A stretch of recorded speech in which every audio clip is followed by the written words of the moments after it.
This guy was struck by an arrow. He staggered until he fell to the ground, wondering what it meant. A man appeared, pointing his sword at him. He simply said, "Check it." A group of hooded figures shouted that they had found a relic. And just like that, the protagonist had all his items stolen. Now the time has come for his journey to end. He met his end the same way it happened in the game. After being defeated, he asked the Mother of Corruption not to be upset. One of those artifacts is a mystical hand, which moves toward its servant's body while emitting a warning sound even without a mouth. The boy said that it was necessary. Finally, the hand managed to touch him, and the body stood up once more. Our boy thinks the hand is worried about the divinity of the stolen relic. His body lifts him up as he states that he has already collected it, so it makes no sense to be chased for all this time. The damage our protagonist suffered is being completely restored. Despite everything that happened, he ended up losing some of the money he was carrying, and the mystical hand won't stop repeating the same word. In the past, our boy was just an ordinary young man who lived a busy life and played games.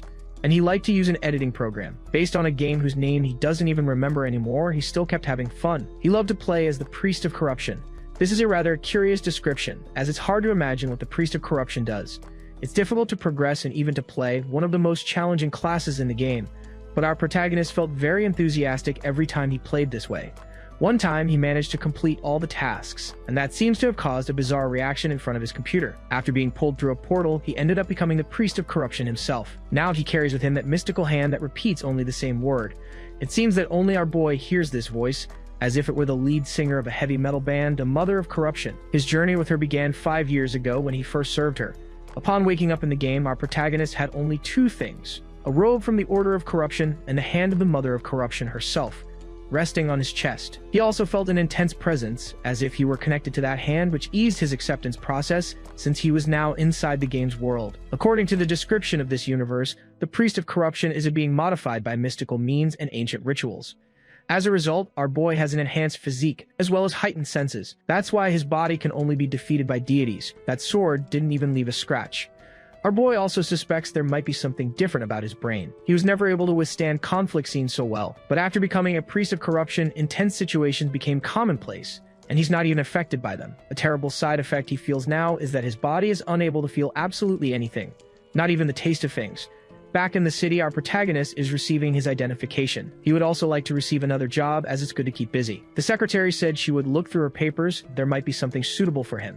Meanwhile, our boy waits patiently. Since arriving in that city, our protagonist has been striving to become a member of the Order of Preservation. If he were in another order, he could provoke the wrath of the goddess he now serves, and he would be marked in a way that only other members could see. A seal of punishment, but it seems the Mother of Corruption is being benevolent with him. Since the Order of Corruption is an enemy to all, and our boy, who wasn't accepted by everyone either, ended up becoming the sole follower of the Mother of all corruption in the world. After this brief explanation, the secretary finally managed to find something suitable. As soon as he received his task, our protagonist thanked the girl for her work. Generally, mercenaries asked the secretary to read what is written on this paper, but our boy was given the ability to understand the language of this world. And before carrying out his mission, he has a question for the girl. He would like to receive a portion of the reward up front, which surprised the girl, as there's no way that's happening. Now that he has his task, he has departed with the caravan. It seems that after insisting a bit, he managed to get the money, but the secretary made it very clear that this was an exception. This ended up making the goddess jealous, and our protagonist made a point of saying that he isn't interested in anyone. While talking with the deity, the young man was interrupted by someone. A baby-faced young man is trying to be friendly and would like to know our protagonist's hometown. This guy's name is Pierre. If they continue on this route, they will pass through the town where he was born, and he hopes his parents are doing well. He also shared that creatures often appear to people on this road, but all our protagonist wanted was to travel in silence. Fortunately, someone ended up calling for the young man, and now he's going to the front of the caravan, promising he'll be back soon.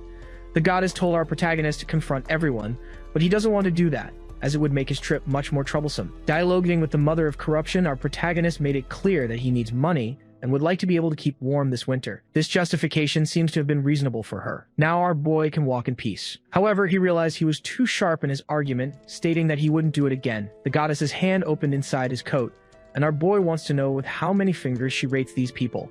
A mark began to appear on the other travelers. For our protagonist, this is a sign that there's no one special among them. When he defeats an opponent, he receives a blessing from his deity proportional to the number of fingers. When he gets 10,000 points, he can gain an authority, and thanks to the system, he managed to absorb the divinity of a sacred relic. That chalice from the beginning of the story, and through it, our boy gained his first authority. In total, there are 12 relics. The Mother of Corruption informed him that if he manages to get them all of our boy's wishes will be granted. and the first thing he wants to obtain is the ability to taste things again. That's when he heard someone say that the captain had asked not to be disturbed. It's the young man who appeared to say this, as he recognized he was bothering our introverted boy. Although that was a great relief for our boy, he was polite, saying that it was all right, recommending that he not worry about him. But in the next second, several arrows were fired, hitting some of the travelers. Our protagonist acted quickly to protect Pierre, pushing him to the ground so he wouldn't be hit by the arrows. Some of them were traveling in our boy's direction. He ended up being hit squarely. After witnessing this scene, Pierre became very worried. A short distance from the caravan, the archers revealed their presence, and our boy is on the ground looking exhausted. He is sure this attack must have been carried out by bandits. The mother of corruption suggested that he pretend to be defeated to surprise the unsuspecting attackers when he gets a chance. That would definitely be the easiest thing to do right now. But our protagonist doesn't agree with that. After getting up, he looked at the sword closest to his hands, showing that he has his own priorities too. Ready to start the fight, our boy is prepared to use his resilience to be immune to the strength of others. The archer responsible for hitting him was very confused. This boy wasn't supposed to be able to walk, and now he'll never find out the truth because, unlike our protagonist, that opponent was permanently defeated. Others who were hiding in the forest watched this, and the adversary's leader is now very angry. He told his lackeys that he will fight the priest, while the others take care of the caravan. Our protagonist's eyes are already focused on the next victim. The battle between him and the adversary's leader has begun. The blows they exchange are very powerful. Now both have been pushed back by the impact of their swords. Curious about this strength, our protagonist asked the mother of corruption to evaluate his opponent. This made the opponent realize he's talking to himself, taking the opportunity to attack. But his attempt to end the fight was thwarted. For someone with a fragile appearance, our boy knows how to use a sword quite well. He also discovers that this man was evaluated with 2.5 fingers. It's truly impressive that some random bandit is rated at the same level as the ranger who defeated our boy. With a smile on his face, he realized that this game is completely unbalanced. Now he needs to focus all his attention on this fight. After a powerful blow, our boy's sword was shattered. The bandit fighting him was pleased to see it. That's why he uses frost steel to fight, which is much tougher than ordinary steel. Seeing that he couldn't defend himself, the bandit dismissed our protagonist as nothing special, promising to leave him alone. He revealed this was their last job in the area. They were leaving anyway. He suggested they stop fighting and forget everything that happened. But our protagonist had other plans. He suggested the bandit change his ways and leave this place immediately. If he promised to do so, our protagonist assured him he'd go easy on him. But those words only offended his opponent. He wouldn't agree to something like that. Before he had a chance to respond, our boy was hit by an arrow. It was all part of the bandit's strategy, trying to distract our boy. His allies barely helped, having seen him destroy the priest's sword. During the bandits' conversation, it was revealed that no one from the caravan survived. Our protagonist asked if that was what they had really done, and the sound of his voice struck fear into everyone. Now our boy rose from the snow. He asked what made them so surprised. Indeed, someone had survived being shot in the head with an arrow, but our boy is so used to it that he realized this was a first for the bandits. Now, those who once seemed intimidating were completely terrified. Clasping his hands together, our protagonist said he had already given them all a chance. The response came as an arrow, and a great energy began to envelop the boy's body. Watching this up close, the bandit was completely shocked. He then ordered his allies to fire at the target. Several arrows began to strike our boy's body. He was praying to the mother of corruption, saying he was in danger and asking what to do. After all those shots, the bandits grew even more terrified, certain they were facing a monster. While our protagonist asked the mother of corruption for help, the bandits came to the obvious conclusion that it would be much better to flee now, only to find they were surrounded by a magical barrier, unable to escape. Our protagonist knows this is the line that the living cannot cross. An authority the priest of corruption must activate before unleashing his full power, preventing his enemies from escaping. In fact, our protagonist quite likes this kind of authority. Faced with danger, the bandits had no choice but to use their swords again. Before the first of them could even attack the barrier, one was overwhelmingly defeated. The scene was so alarming it deeply shook the survivors. An imposing four-armed creature was walking in the snow, and it was this creature that defeated the bandit with its bare hands. The faceless creature was now ready to continue its duties, causing the surviving bandits to become instantly terrified. The monster roared furiously inside that dome of perdition. It walked slowly towards its next victims, who, by this point, were too disturbed to react. They were all begging the priest to have mercy on their lives, but their screams weren't enough to change his mind. After that whole confrontation, life returned to normal. Our protagonist returned to the caravan's location. He asked if the mother of corruption wanted him to collect those divinities. When he does this, the traces disappear, which could lead to an investigation, so he'll need to think of an excuse. That's when our boy noticed something. The opponent, who wouldn't stop talking, seemed to be injured, but it didn't look fatal. Our protagonist will do whatever it takes to save this person's life, as it will be very useful for building his reputation. And now he needs the mother of corruption's help once again. asking her to stop the progression of the man's wounds. Elsewhere, far away, someone was using the chalice our protagonist had recovered. The woman holding it wanted to know what happened to the person responsible for the theft. She was informed that the culprit had been neutralized. Since the place was abandoned and in the middle of nowhere, they had to leave the adversary behind. By all indications, this woman is also a priestess. Observing the chalice closely, she said the young man could return now because she was thinking of starting her journey to pilgrimage. Her assistant, hearing these words, was surprised as it was too sudden. This led him to ask if she was doing it because of the prophecy. And indeed, that is exactly what motivates this woman now. Besides, there is someone she needs to find. Back in the snow, our boy is carrying the talkative survivor. 10 years ago, all religious orders received the same prophecy. Our boy is now arriving at a fortress, and the end will consume the husk of life, bringing perdition to the entire world. Our boy left the man in the care of the guards. They didn't know how our boy managed to carry someone so heavy alone. A girl appeared, saying she already had permission from the guards. She revealed she never would have guessed it from his appearance, but it seems he's really stronger than he looks, and he's holding something too. Our boy is carrying a bag with proof that he completed his task. It would be much better to hand this over to the guild, so our protagonist gives the package to her. As he walks through the city, our boy mentions he needs a place to sleep. If it's okay with him, the girl has a suggestion, and before she could reveal it, the mother of corruption got upset, because the girl suggested he sleep at her house, making the mother of corruption jealous. After that invitation, our boy slept soundly in a warm bed. Since he was looking for comfort, he accepted the invitation, explaining to the mother of corruption that he had no bad intentions towards the girl. The truth is, he slept in the guest room at the mercenary hall. After waking up that morning, our boy heard the door open slowly. It was the same girl who appeared to wish him a good morning. She said she'd like him to rest as much as possible, but there's something he must do urgently. Immediately, our boy started to get up, saying there was no problem.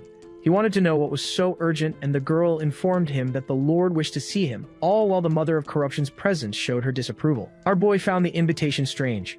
He wanted to know the reason for such a meeting. He was informed that the caravan's captain was Captain Galad, who was the half-brother of the city's lord. Finally, our protagonist was brought before this man. The butler who led him there was told to leave the hall. Lord Tredden observed our protagonist closely. He asked if the boy had witnessed his brother's final moments. As soon as he offered him some tea, our boy began to smile mysteriously. The moment the mother of corruption saw the man, she drew a large X on his body. And our boy, instead of accepting the tea, asked how such a creature could live hidden among humans.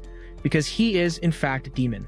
There's only one reason the mother of corruption marks people like that. It's when they encounter a being that isn't alive. And that kind of creature, only one can maintain a human form. Demons. And there's one in this room right now. Even though they are stronger than most other creatures, demons can't do things on their own. Other creatures have the same limitation, which is why they need to make pacts with the creatures of this world. That's why demons love all living creatures, but the gods hate demons because they give as much as they take. The followers of the gods were instructed to call these creatures demons, attributing evil behavior to them. That's when the Great Hunt began. Thinking about it, the demon contractor class was very difficult, and most players avoided it at all costs. Our protagonist had played it before. It was the second class he decided to try. After that sentence, the city's lord fell silent. He was surprised by this priest. Thanks to the events with Galad, he was able to meet with this very important guest. Because he was able to see through his human disguise, he believes our protagonist does not serve the goddess of preservation. And he said he could be called Creeping Weight. Our boy said he is a priest who serves the Lady of Corruption, and he can be called Marnak. For simplicity, we'll refer to him as Marcos. The Lord thought people like him were extinct and found it interesting to meet a servant of corruption. He also asked our boy to sit, as they were the only ones in the room. Now, the Lord was going to be extremely honest with him. There was no particular reason he wanted to meet the boy. In truth, he wants to know about the final moments of the captain from the caravan, ensuring he would pay for all the effort our protagonist had put in. As soon as he heard about money, our boy smiled, telling the man everything he wanted to hear. Once outside the mansion, our boy acknowledged that the meeting had been interesting. He found out that the captain had received a job from the Lord, but ended up dying in the process. Looking out the window, the Lord said that life has its complications, because it's truly very difficult. Despite the outburst, our boy got his long-awaited gold coins. He understood it wasn't a bribe. The man genuinely wanted to know the truth. After being scolded by the Lady of Corruption, our boy said he wasn't greedy, but that money is a necessity. He hoped the goddess would hear him out before she got any angrier. He cleared his throat to begin his speech. "Is there anything that doesn't tarnish and lasts as long as gold?" he asked, wondering if she knew what it was. Since she didn't know, he would give her the answer now. It was the affection he felt for her, which left the goddess quite flustered. Apparently, our protagonist's tactic was super effective, and that was enough for the goddess to be at peace again. To our young man, she would always be the most important thing in his life. He revealed that she no longer needed to worry about anything, especially not about things that might make her jealous. But the moment she saw that girl again, the goddess became irritated. The secretary suggested our young man should meet the priests from other sects. Those over there were from the sect of teaching, but our boy wanted to avoid that group for now. However, he might not be able to do that, because as he looked at these men, he felt something strange. He was immediately informed by the Lady of Corruption. A man within that group was in possession of a sacred relic. One of the men decided to approach our boy. He hadn't expected to find a priest of preservation in that place, one who dedicates his life to doing what is right. Introducing himself as Orvis, the scale of retribution. This man's face was marked by scars. The bovine-like being behind him was named Toran, while the girl accompanying them was named Patina. After this introduction, our boy was friendly as well. He said it was very nice to meet them all and revealed that he served the goddess of preservation. The secretary found it very curious that there were so many other priests there too. For our protagonist, this was a great relief, as it might not happen right now, but he would have plenty of opportunities to obtain that relic. The only problem was that when he absorbed their divinity, a bit of corruption energy tended to escape. Now, perhaps he would have to obtain it again. Those men said they needed to meet with the Lord now. They promised they could have a good talk with our protagonist soon. As they walked away, our protagonist wondered why they were going to speak with that man. The secretary said that the guild usually hosts priests for a very small fee. Visibly annoyed, our boy wanted to know if he'd have to pay for the previous day, but the girl said no. She asked if he thought she had some kind of personal interest in him, revealing she only helped because he was a priest. That ended up disappointing our boy. However, the secretary said she did have some personal intentions in helping him. If possible, to prevent the food there from spoiling, she asked our boy to use a blessing to preserve it. Since she got too close to our protagonist, he became uncomfortable with her proximity, and the receptionist seemed to have noticed his reaction. As she admired our boy, the Lady of Corruption became extremely enraged. That's when someone else appeared, saying the two of them seemed to get along very well. Our protagonist wanted to know why that man hadn't followed his companions. It was the bovine-like companion who had stayed behind at the tavern. The man said he had no other choice. Due to his ethnicity, he tended to make a bad impression and preferred to be more discreet. But the girl there said the Lord probably wouldn't have a negative impression of him. He might be very distant when dealing with people, but he behaves in an extremely professional manner, completely separating his personal life matters, which is why he has many supporters, suggesting the man shouldn't speak ill of him. After being warned, he promised he would keep that in mind. Now, if he wanted to learn more about the history of this city, he was extremely impressed by the words the girl spoke, which were definitely not few. The minutes passed, and the three of them were now chatting quite naturally, which prompted our protagonist to ask a question. He wanted to know why those men decided to visit the Lord. Faced with this, their companion was about to give the real answer. They were just following a prophecy they received 10 years ago. They believe that the end of all life will be caused by an evil entity. Very frightened, our protagonist asked if they thought the Lord was this entity, but the man said no. In fact, Orvis had just gone to check in person, as he has an ability that allows him to assess if someone has a malignant nature. Apparently, what allows this to happen is a relic, and in the Lord's presence, it began to glow uncontrollably, revealing the true appearance of the man who was in that room. While they were talking, a huge explosion occurred in the city.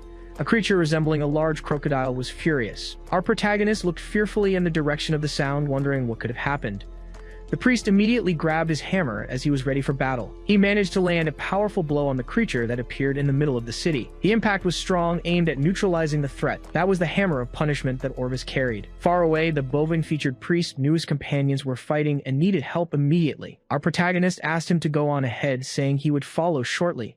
His priority was to speak with the secretary. Revealing she was quite frightened, she asked our protagonist what was happening in the city, but without answering her, he asked about Pierre. He needed to know which medical center Pierre was being treated at, as he had to meet him immediately. Having no other choice, he picked the girl up in his arms. Now both of them were heading towards the other man. Our protagonist did this using his impressive physical abilities. As they ran through the city, they heard several cries for help, because a giant and very dangerous crocodile had appeared. The secretary had something to say to our protagonist, seeing with her own eyes that the creature was in the middle of the city causing great destruction. But he ignored it completely, as he needed to find the injured man as soon as possible, which made the girl point in the right direction. Very worried, our protagonist entered the house. He found the man still unconscious from his injuries, but given the destruction in the city, they were relieved he was still alive. Our protagonist wouldn't let him lose his life in this situation, not after all the work he put into saving him. Now our boy picked the man up in his arms. He also asked the secretary to hold on to him tightly, as he wouldn't be able to use his hands to carry her this time. Surprising everyone, the secretary held on tightly to our boy. He stomped on the ground hard once more, using his strength to flee from there immediately. Now the secretary seemed to be on alert. She told our protagonist that she knew of a secret passage in this place. As soon as he heard this information, our protagonist asked her to share it, and the secretary pointed the way he should go. She informed him that the house ahead had a passage leading out of the city, but the door was locked. Faced with this, our boy had to use force to get through, leaving the secretary completely impressed with that display of strength and power. Our boy was now inside this mysterious house, and looking back, the secretary couldn't even believe what had happened. Truly, this priest was stronger than he looked. Putting the girl down, our young man said she should escape through the secret passage if things got much worse. Very worried, she decided to ask what our boy was going to do now. He said he needed to return to the center of the battle. Even though the secretary was worried, he completely ignored her, leaving the two of them behind to return to the fight. Upon arriving at the city center, our boy came across something unusual. It was his bovine-like companion. He'd already been defeated and was lying on the ground, visibly exhausted. With barely enough strength to open his eyes, he managed to recognize our protagonist. Analyzing the horn being up close, he realized his injuries were too severe. There was nothing he could do to help the individual. He would have to leave him there, but the protagonist wanted to know where the others who accompanied him were. The news to share was not good. The woman, who had no lines in the story, was no longer among them. The protagonist asked if there was a way to defeat the dangerous demon. The horn being replied that they had another relic, the white sword. His companion had managed to plunge it into the demon. If the protagonist could use the sword on the creature's weak spot, the demon would surely be defeated. After saying this, the horn being met his end. There was no more life in his body. The protagonist seized the opportunity to collect the divinity from the being before him, earning points in the process. Meanwhile, where the demon was, the remaining priest did his best to defeat it, using his hammer to press the sword deeper into the demon. The blows were intense, and the creature was clearly bothered by the situation. This was the chance the protagonist needed. He managed to strike the creature with one of his swords, giving him the perfect opportunity to act, since all he had to do was reach the white sword. But he soon realized his task wouldn't be easy. The creature was very agitated. The protagonist couldn't believe what was about to happen. The enormous crocodile began to spin its entire body in a rapid motion. Because of this, he was thrown far away, leaving the Mother of Corruption very apprehensive. The boy now needed some time to recover, but he told the Mother of Corruption that everything was fine. After all, his goddess had told him that some blessings come with great challenges, and this made the protagonist very excited because next to him was the relic he longed to possess. Finally getting his hands on the sacred artifact, he immediately offered its power to his goddess to receive a new authority. The power of corruption began to manifest, flowing directly into the artifact. The protagonist realized that each relic held the power for a new authority. After absorbing them, his points increased significantly. He had just lifted another seal. Faced with this, he asked the Mother of Corruption what made this one different from the others. The hand near him moved immediately to show him something. He thanked it for the support but considered breaking the seal of a sacred relic a small feat. Although this agitated the Mother of Corruption, he liked that it could move that way. Since the situation was a bit urgent, he decided to stop joking around and immediately began his prayer, offering all the points he had received to her, so he could receive a new authority. The boy eagerly awaited the power, receiving the text of corruption as his reward. The effects of this authority were simple, yet extremely powerful. From the moment the authority was activated, words appeared on his body like tattoos, amplifying all his physical abilities. To the protagonist, this wasn't about authority at all and would be very useful in the situation they needed to overcome. Getting to his feet, he noticed his legs had recovered from the damage of the crocodile's attack, which made him look around. There was a sword nearby. On the ground lay the priest with marks on his face, who was likely no longer alive. Now the boy understood what had happened. They both fell from the creature at the same time. Looking at the body, the protagonist wished for his soul to rest in peace. Soon after, he performed another prayer as he was going to collect the essence of that body to gain more points. During this process, the demon continued its furious rampage, now focused on completely destroying the city. For the protagonist, this situation was advantageous. The ones who angered the creature were priests from another sect. Even though they had already been defeated, the demon was still out of control, and there had to be a reason for it. The protagonist hadn't imagined that demons were creatures driven by pure instinct. Only then did he notice something in that place and now needed to ask the Mother of Corruption directly. He decided he would use his new power now, so the hand that accompanied him had to be put away. Filled with motivation, the boy headed straight into the center of the fight. With his tribal tattoos, he was greatly strengthened. The demon didn't expect to find another enemy like him, and when it tried to attack, it missed its target. But the creature had a powerful and flexible tail, and with a single movement, it caused even greater destruction. This gave the protagonist the chance to find the white sword still embedded in the creature's body. He knew exactly what needed to be done, but the closer he got to the sword, the more the creature's body coiled. The demon was certainly planning to perform another one of its dangerous spins,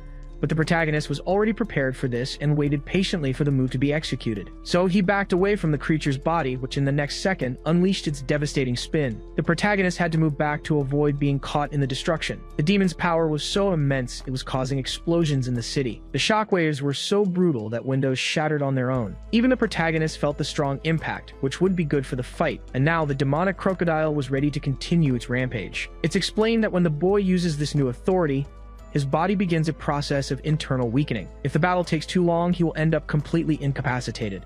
There was no time to lose. The boy went straight for the sword, managing to get his hands on its hilt. Then he remembered the horn being's advice. If the sword hit the monster's weak spot, it would surely be defeated. Our hero was very excited about this, but he ended up doing the exact opposite, removing the artifact from the creature's body and ordering the Lord to wake up. Finally, the monster that seemed out of control regained its rationality. Its demonic body began to dissolve, engulfing the entire city in a bright flash of light. The people still there watched in complete surprise, even the secretary who had helped the protagonist, as there was no reason to explain such a luminous energy. In the midst of the destruction, the Lord's body appeared badly injured. With a smile on his face, the protagonist asked if he had woken up. The Lord said that finding the protagonist was the greatest blessing that could have happened. Pointing to the sword, the protagonist said it was what had been suppressing his mind. After extending a hand to the Lord, he asked if he still needed help. The man finally managed to stand up, saying the coins he had given the boy were truly worth it. That mysterious blue-haired priestess who appeared several chapters ago was concentrating power in one of her hands. She threw a small sphere of energy on the ground, and after that, fire began to spread everywhere. And the same character who had defeated the protagonist before was very surprised. Every time he saw that authority, he was always impressed. In the place where they were, there was no body, and he was sure he had left the protagonist there. It seemed like a long time had passed since that day. The body could have been taken by monsters. The blue-haired woman acknowledged this as a possibility and thanked the old man for taking her to that place, but she still had one last request regarding the nearby towns. She wanted to know the name of each one. Back in the destruction caused by the demon, our protagonist walks through the city, observing everything that happened. He is being led somewhere by the city lord's butler. The boy enters the room with a big smile and is immediately greeted by the lord, who is eagerly awaiting his arrival. He even mentioned that the boy seems to get more presentable as time goes by. Our boy thanked him for the compliments, but the city lord needed to express his gratitude to the demon slayer.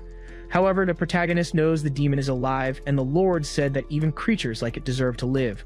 In fact, the protagonist doesn't disagree with this statement. After the whole cataclysm, the Lord told everyone that the boy was responsible for saving the city, and that his actions had directly saved his life. The protagonist isn't very fond of the fame he received, as it came with the moniker Demon Slayer. The guild secretary, however, loved it and made sure to spread the news to everyone, helping the protagonist become increasingly well known.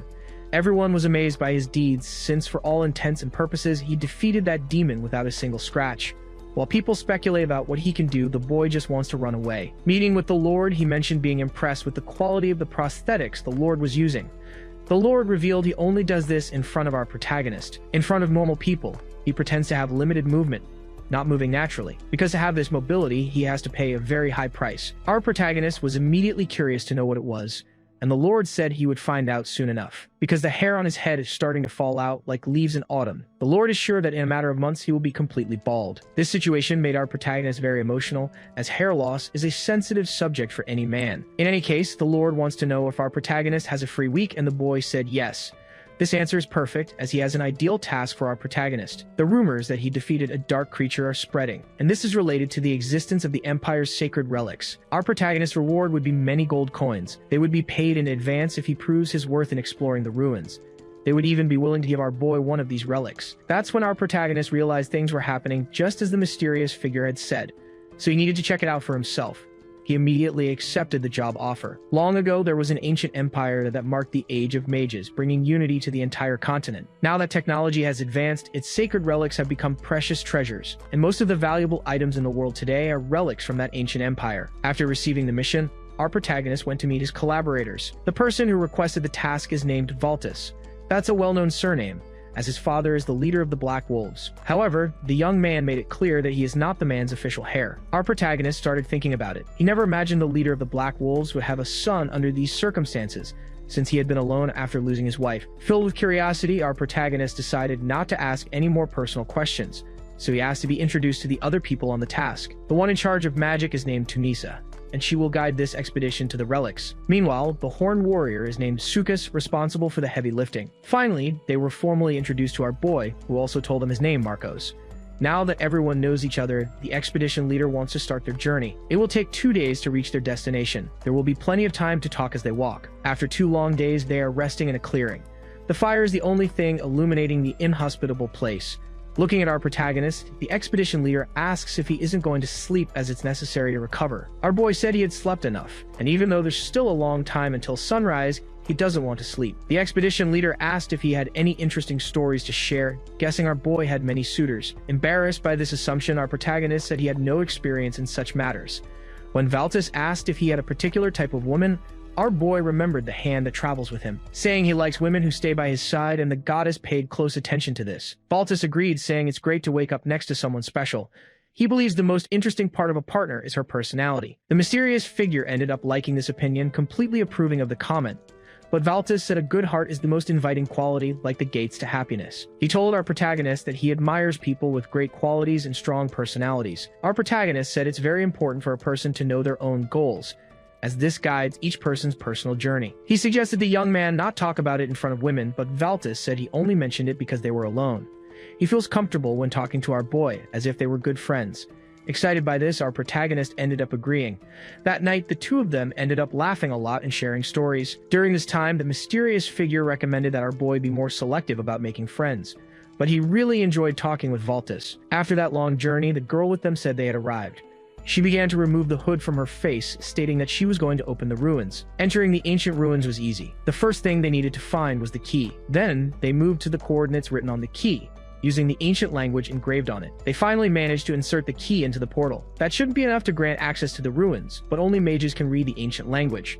That's why they are indispensable for tasks like this one. The only exception is our protagonist, who is a player in this universe. That's why he can read the ancient language. But he decided to keep this fact to himself.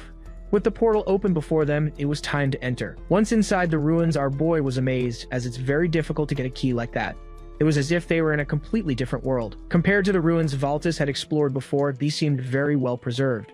Our boy is confident they will find many artifacts in this place. He never imagined he would get a chance like this. Since ruins like these were only seen in book illustrations, his heart felt like it would race with excitement. His entire team was focused on exploration. After a short walk, they found a huge gate. In the ancient language, it was written that they must prove they possessed the imperial bloodline. The mage among them said the bloodline was necessary, and it had to be from the empire. Immediately, the doors opened, and now everyone had to prepare for battle. Several creatures were running toward them. Our protagonist team was practically surrounded. But the warrior with horns on his head was ready for a fight. He possessed a completely disproportionate strength. The group's mage wasn't going to stand by and do nothing either. Her spell caused the entire floor to start cracking. A huge explosion erupted from her efforts. The resulting wave of power was truly overwhelming. Valtis watched everything that was happening intently. Even our boy already had his sword ready. Moving his sword with agility, he took down a few opponents in the process. The monsters that appeared there seemed to be no match for this team. After fighting for a bit, the goddess said something to our boy, which made him react immediately. One of the monsters tried to attack him from behind. Our protagonist had let it slip by, being a little careless. Before he could finish the creature, someone else did it for him. An arrow was shot by one of his allies. Valtis did it with confidence. Our boy greatly appreciated his companion's kindness. At the end of the battle, an argument started. Someone didn't like what the mage had done, as she had pushed enemies in his direction. But the girl said it was the most efficient way to stop them all. Now that they had neutralized all the monsters, she asked the horned warrior to be quiet, but he remained irritated. After Valtis intervened, the warrior had to shut up. But the team leader was impressed with our protagonist, who really seemed to be a monster hunter. Our protagonist said he didn't want to show that side of his priesthood, but the truth is Valtis really liked it. Our boy also praised his boss's skill with the bow. Valtis said he has been practicing since he was a child, which is why he's so skilled. In the middle of this conversation, the woman asked when they were going to head out. She was already prepared to march again. Since she still had a lot of mana, she asked everyone to hurry up. The horned warrior didn't appreciate all this motivation, as they had just fought hard and hadn't even rested yet. He made it clear that those who fight physically need to rest. The mage ignored his speech, believing her other companions would agree with her. The faster they finished these ruins, the better. She also said the horned warrior was just being dramatic, which made the young man very angry. Valtis had the final say, stating they would rest before moving forward. This left the woman quite displeased. Visibly nervous about the argument, our boy started to smile apprehensively. There's something particular about mages in this world. They are almost always very arrogant and extremely difficult. It's very easy to become a mage in this place. You just have to be born as one, although there are some differences from person to person. Those who possess mana have these powers blossom at a certain age. When this happens, knowledge of the ancient language appears in their minds, and without any kind of teaching, they also learn to use spells, using mana to break the rules of this world, being definitively reborn as true mages. But because of the great knowledge that fills their heads, they hate learning new things. That's why most of them become difficult people of few words, hardly caring about the people around them. And surprisingly, this woman with them is one of the most polite mages there is. Finally, they had rested enough. They were ready to continue the expedition. After everyone stood up, the roar of a creature was heard by all. The sound was coming from the end of the hallway. Right after that, the ground also began to crack. Valtis realized the door had closed behind them. This made his team look in that direction. They saw a large magic portal open, and from it, a stone golem was emerging. The creature landed on the ground destructively.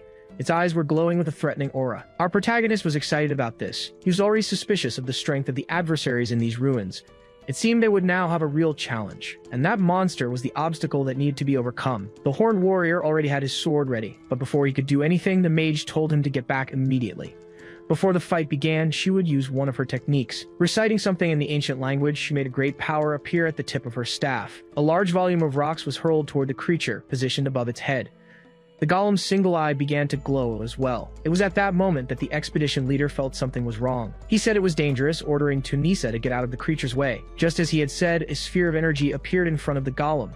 The creature had fired something extremely destructive in their direction. Our protagonist and his companions were all on edge. It all happened too fast. They were already caught in an explosion. The arrogant mage realized in that moment that despite her vast knowledge, she was still mortal.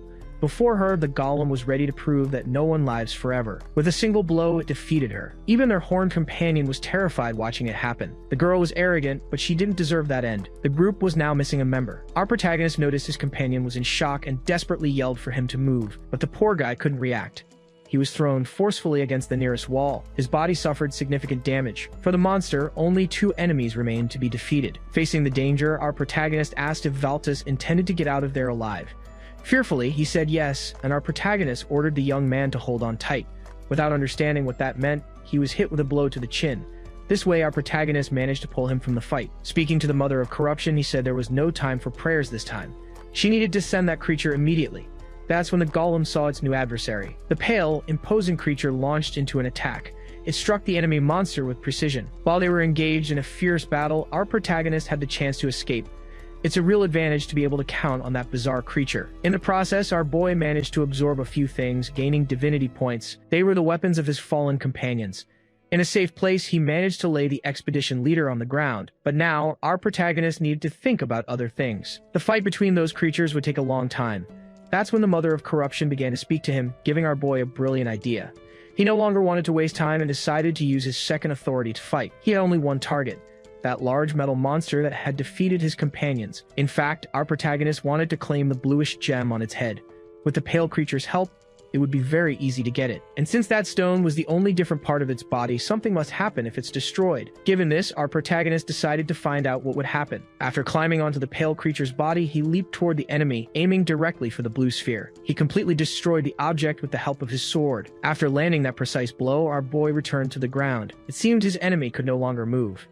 With the battle over, the pale creature began to roar, having emerged victorious. Despite the roars, our protagonist thanked it for the help. It was at that exact moment that the mother of corruption pointed to something. Other portals appeared in that place, and more monsters, just like the first, were being summoned. It was then that our protagonist realized it would be very nice to have more than one change of clothes, because this time he would have to face several metal creatures. Even the pale monster he had summoned didn't like this idea. Our protagonist wondered how many he would have to face to get out safely. Later, the expedition leader managed to wake up, returning to the harsh reality. His companions had been defeated, and our boy was still lamenting what happened.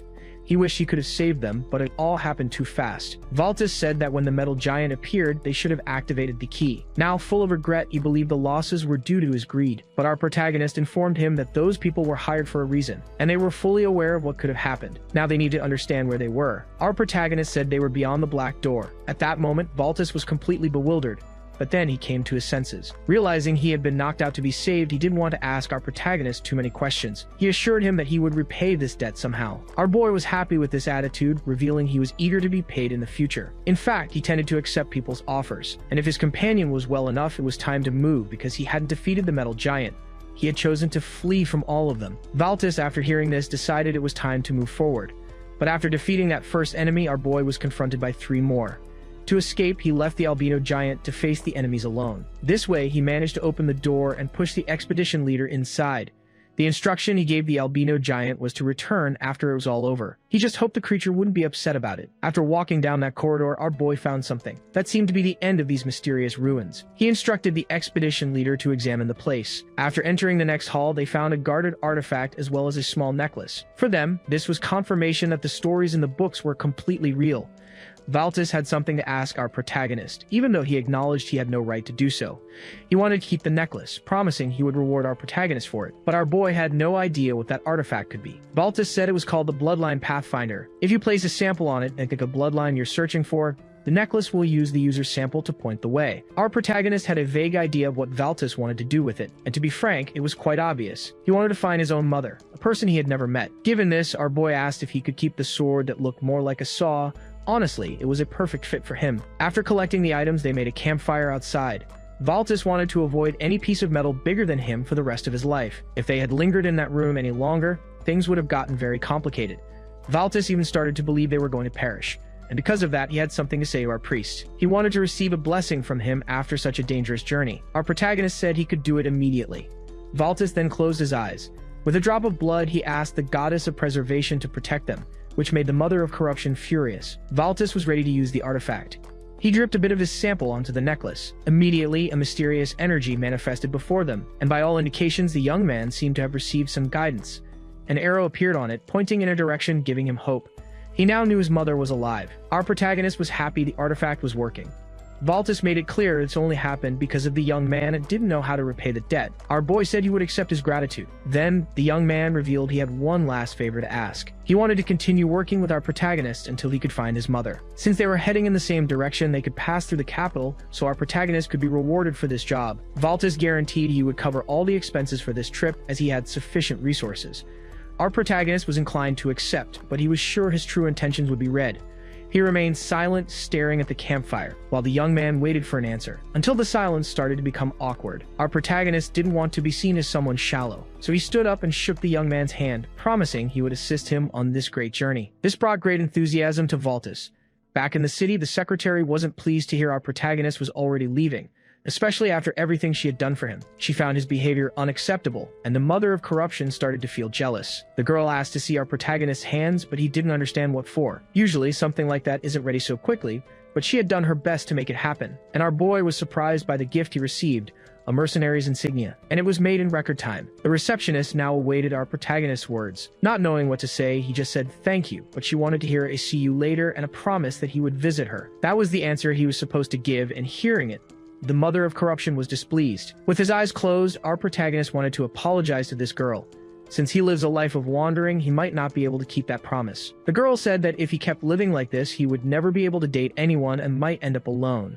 That's why she had something to say to him, wishing him a see you later, which left our protagonist very surprised. The girl wanted to see him there again soon, if he had the chance, and she hoped it would happen even sooner than he imagined. Confused by her words, the girl told him he didn't need to know everything, just keep thinking, because that was the last thing she would give him, a little lesson. After that, he went to meet the city's lord and was met with a difficult scene. The side effects of his condition were severe, and the poor demon's appearance was completely altered. But back to the main topic, he heard our protagonist was heading to the capital. He rushed to prepare everything as soon as he got the news. Our protagonist doesn't know what's in the envelope, but it's a letter of recommendation. The lord would have liked to pay with money, but he had exhausted his resources rebuilding the city. Since our boy is going to the capital, he wrote this letter of recommendation. It could be useful, as he has friends there. Since they are very difficult to deal with, the Lord recommended not visiting them unless it was absolutely necessary. Our boy is grateful for the gift, and the Lord said he did it as a friend, wishing him a wonderful life from now on because for all intents and purposes, life is always too short. Now our boy is already on his journey. It's been a few days since they left the city behind. Even so, they still have half a day's travel to reach the next destination. Even after all this time, the mother of corruption doesn't like our boy's new friend.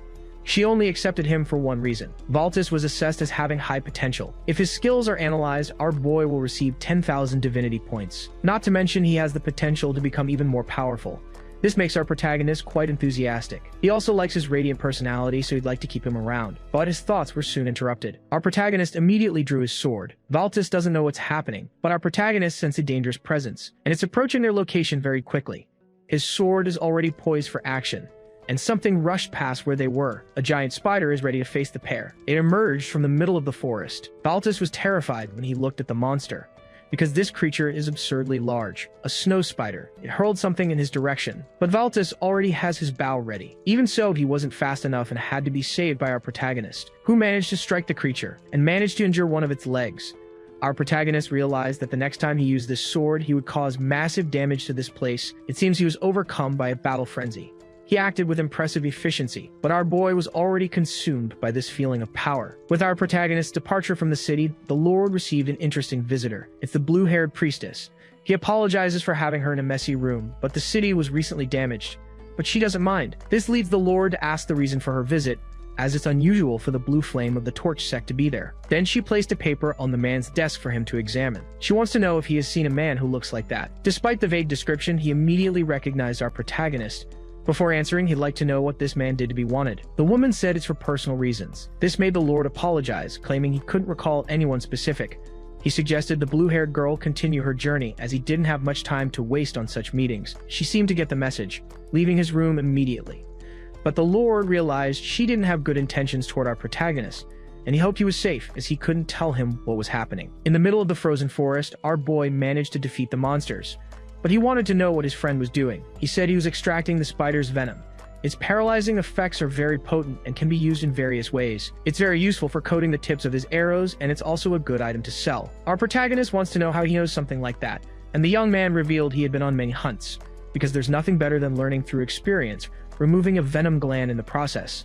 Our girl was impressed by this, but she still decided to help him. Valtis decided he would teach our protagonist as they were close to the next town, and so when they arrived, they could take an excellent bath. Near the city gates, the guards are startled because they saw our protagonist and his friend approaching covered in filth. Immediately, one of the guards decided to approach them. Quite frightened, he asked how they managed to get there. Our protagonist said they did it on foot, and the guard revealed that the city had been blockaded for the last 3 days because of the monsters that had appeared. Showing interest in the matter, our protagonist asked for more details. Apparently, the attacks are becoming more frequent. When they investigate, they can't find any clues, not even the missing people. Valtis wants to know if the man is talking about the people attacked by the spiders. If so, that's very strange. The creature feeds on its victims, so it's very unusual for it to leave no trace. That's when someone called out to the two of them. The lord of that city wants to see them immediately, and the guard said he would take them to this person, leaving our protagonist and his friend quite curious.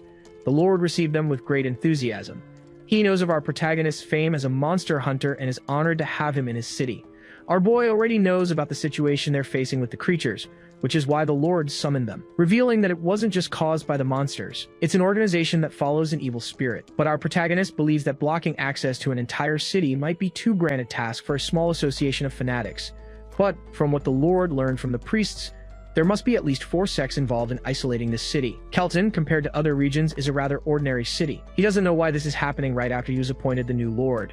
The Lord began to lament, wishing his father were still alive, as he would have known how to resolve this situation. At least they have plenty of food in the city, and the troops' morale has not yet been shaken. But since they are completely isolated, the other cities don't know what's happening yet. That's why they need people capable of getting past the monsters to bring this news to other regions. They need a squad of extremely brave and fearless people to accomplish this task.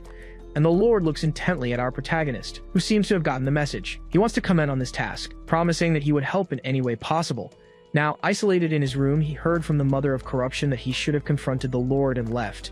But our boy doesn't agree with that, as he received a very interesting item from these people. That can only be found in the eastern deserts. He never thought he would find that artifact here. This way, his blade will remain in perfect condition after use. He also learned from the mother of corruption that if he places his blade there, it will be enhanced. And that's exactly what our boy did. Living life with all its comforts is the best thing he can do right now. Our protagonist made sure to store the artifact in his inventory. And there's something he'd like to say about that. The real reason he accepted the task is that he thinks the game's true mission will begin soon. What led him to believe this is the collaboration of those fanatics.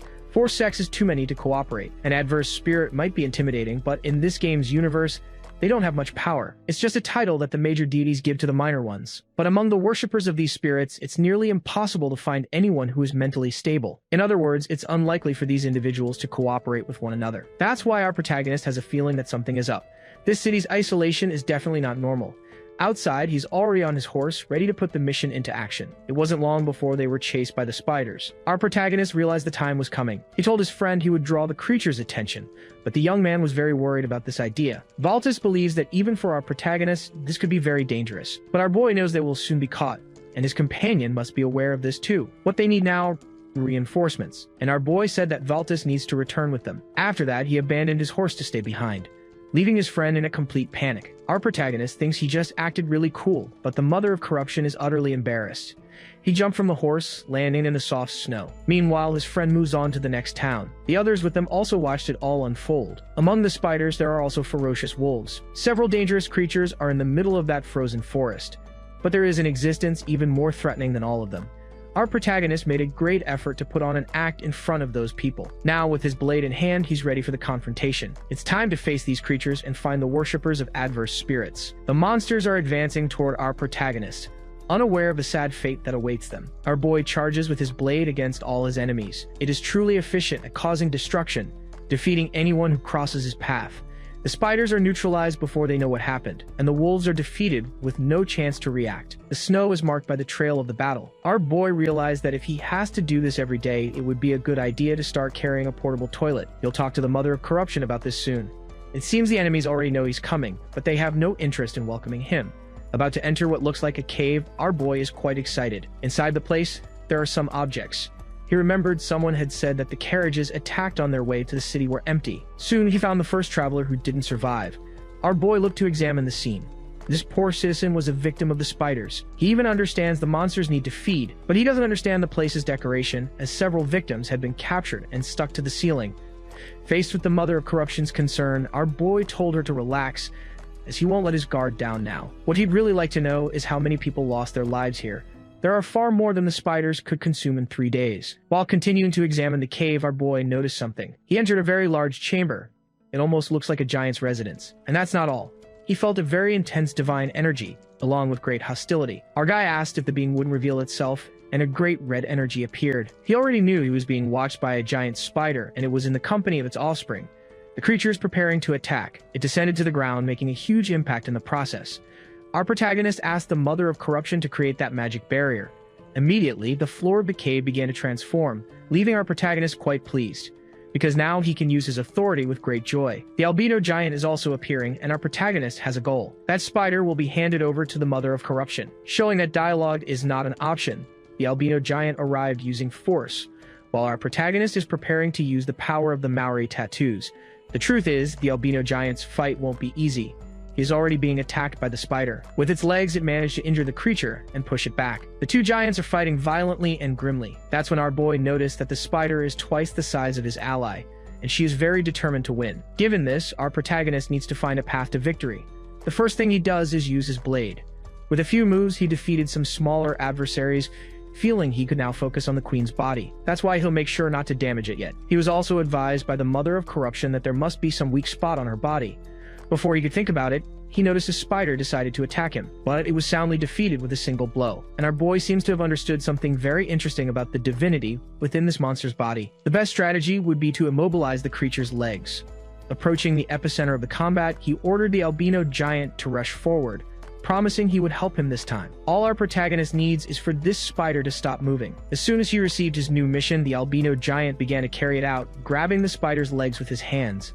At least he has more than two. The spider soon realized it was being immobilized, and while all this happens, our protagonist approaches decisively. His enemy may be large, but in the end, it's still a spider, and he will strike the weak point between the two parts of its body. Our boy managed to land a precise blow on the thinnest part of that monster. He is determined to do it again, attacking the creature with his blade. The spider sensed that staying in this position could be fatal, and our boy continued using his sword, delivering as many blows as possible. The impact of the clash echoes throughout the cave. The spider, unfortunately, will no longer be able to move. Our protagonist will make sure of that. The albino giant continues to hold its victim while our protagonist prepares to use all his power. Their collaboration seems to have been very effective. Still holding part of the spider's body, the albino giant broke two of its legs, a process made easier by our boy's strikes. Now that it's all over, the giant seems very upset with our protagonist, who apologized for what he had done last time. Showing great passion, the giant shouted furiously, and our protagonist heard the complaints of an unknown person.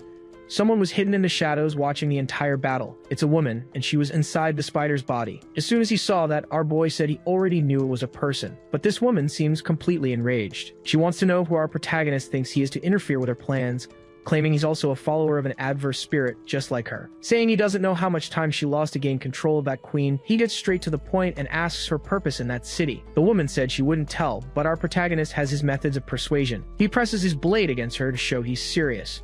Now that he has her attention, he repeated the question. But the woman remains defiant. Realizing she's in a fragile situation, she began to smile, promising she wouldn't reveal the truth even if her life were ended. That wasn't exactly what our boy wanted to hear, and the woman realized she was facing a truly dangerous person because he defeated her for good. Our protagonist realizes he's not good at interrogations. Thanks to this victory, he also gained 1,000 divinity points. After doing that, our boy doesn't know how many followers will be willing to tell the truth, and according to the mother of corruption, there are 3 more here. Our boy also absorbed the queen's energy and hopes the others in the cave are very stubborn. After leaving the cave, our boy returned to the city only to find it completely burned down. It seems the enemy won. His colleague is also no longer among the living. The ones responsible for this didn't like to waste time. There was a lot of work to defeat him. A blonde man wants to know how the incarnation is going, and a woman said it's unstable, as it's not easy to extract divinity from living organisms. And besides this process not being completely ready, they lost some allies. The black-haired woman was furious as they need to move forward with the plans, even if the chance of success is low. She also said she didn't do it on purpose. In fact, she did her best. But those men were getting in the way, the guards who were there to protect the individual. If they had help from some spiders, it would have been easier. Unfortunately, the man with the bow and arrow managed to escape, and the woman is sure they should have captured him. The woman with the eye patch noticed that Leela, possibly the spider woman, hasn't arrived yet, but even if she were there to help, she would just waste time on the fallen. For the blonde man, this discussion is over. They don't need to keep arguing. Since one person escaped the city, troops will soon be sent to stop them. And now they need to remember how many years were invested to make this plan a reality. The black-haired woman warned that she knows this very well and doesn't want to see the blonde man continue playing the leader. She didn't let that individual escape on purpose and won't accept any more criticism for letting someone get away. Noticing all this agitation, the one-eyed woman believes her coworker is going through personal problems. She also knows that her 2 colleagues are getting close and they might have had problems in their relationship. Given this, she will give them some privacy, which only made the other woman even more furious. That's when the blonde man told them to stop arguing, as he will blame the escape on the spider woman, and that seems to have pleased his companion. Now she will finally be quiet, but soon the one-eyed woman was suddenly defeated. It's our protagonist who has just arrived, and he is ready to start confrontation with these people, using his bread slicer as a weapon. The blonde man, witnessing this, was terrified. He didn't even have time to react and was quickly defeated. The only person left standing is that woman who won't stop complaining. She's trying to understand what's happening, as part of our protagonist was consumed by the flames. Desperate, the woman said that no one defeats the last person standing without asking questions, and our boy agreed. But those people there can also manipulate divinity, which could be dangerous for our protagonist. Wanting to avoid any side effects, he said he would attack. The woman asked why our boy was talking to himself. That's when he noticed something. The woman is completely terrified. Our boy decided to take advantage of the situation. He knows she's a worshiper of evil spirits, so he asked what the purpose of the siege on the city was. After a few minutes, he was stunned by the answer. The planning took 3 years. He was taken to the city square to see something huge. The woman said that if it wasn't for something like this, wasting so much time wouldn't have been worth it. This woman's name is Parna, and she gave up the information as soon as she was questioned. In short, the story is very simple. They wanted to use the life force of everyone in the city to create a sphere called an incarnation. To complete their plans, they had to hide on the city's outskirts for the past 3 years, but they still needed 5 more days of preparation. But thanks to recent events, they had to rush. Now our boy is getting his weapon ready for action. The woman is terrified of her potential future. Our protagonist said he will defeat this monster, which was strengthened with the energy of innocence. Parna screams desperately for him not to do it, but our boy ignores her complaints. That's when the woman said something will happen if the creature is in danger. Our boy was struck by a malevolent energy. This monster will awaken completely unstable if attacked like this, and it didn't like being hurt. Its monstrous form keeps repeating the same phrase, "That hurts." From the middle of that mass, an albino monster was born. Our boy brought a hand to the wound on his shoulder. He learned from the mother of corruption that there is a sacred relic inside that creature. It's time to awaken a new authority and perform a great ritual for his mother. The woman, watching everything in complete terror, doesn't understand our protagonist's actions. She believes none of this will work, and since she wouldn't stop talking, our boy had to stop her permanently. That was her punishment. Thanks to this, our boy gained a few more divinity points, and in total, he has an incredible 8,500 points. He managed to extract a lot of divinity from those who fell in that place. Now he's very eager to get his new authority, because he has a powerful monster to defeat now. He also realized his weapon's attacks are useless, as the creature regenerates quickly. Meanwhile, if he keeps getting injured, he'll end up losing this fight. Unlike the Spider Queen, he hasn't been able to identify a weak spot on this monster yet. There is only one choice for our protagonist. Prepared to execute it, he held his sword firmly. He fled the dark combat immediately, leaving even the creature surprised. It watches intently as our protagonist moves away, only to scream with all its fury. Moving through the city, our boy managed to absorb the divinity of one of the fallen.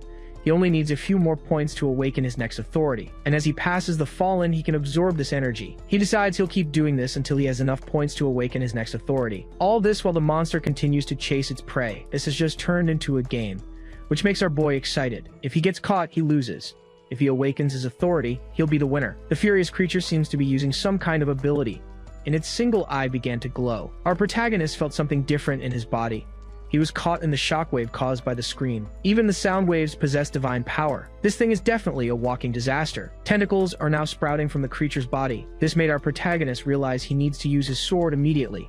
With its strength, the monster shattered everything in front of its tentacles, but it wasn't able to hit our protagonist, who is now asking the Mother of Corruption for help. A huge portal opened above the monster's head, and he realized another albino creature is joining the battle in the city. The protagonist's creature arrived ready for a confrontation, striking its enemy with all its might, completely devastating the city square. Our protagonist had already imagined something like this would happen. He watches the great albino giant intently, which is now being struck by the creature's tentacles, but just one giant of corruption won't be enough to win this battle. Our boy recommended that his creature not overexert itself, as he would return soon. But to do that, he needs to absorb the energy of those who fell, preferably well-trained soldiers. The flames have already consumed most of the remains. This made our boy realize that too much time had passed. He might not be able to absorb what he needs. If he had known something like this would happen, he would have prepared a little better. Even so, our protagonist has already managed to gather 9,200 points. He's close to getting his new authority. That's why he keeps running through the city without stopping.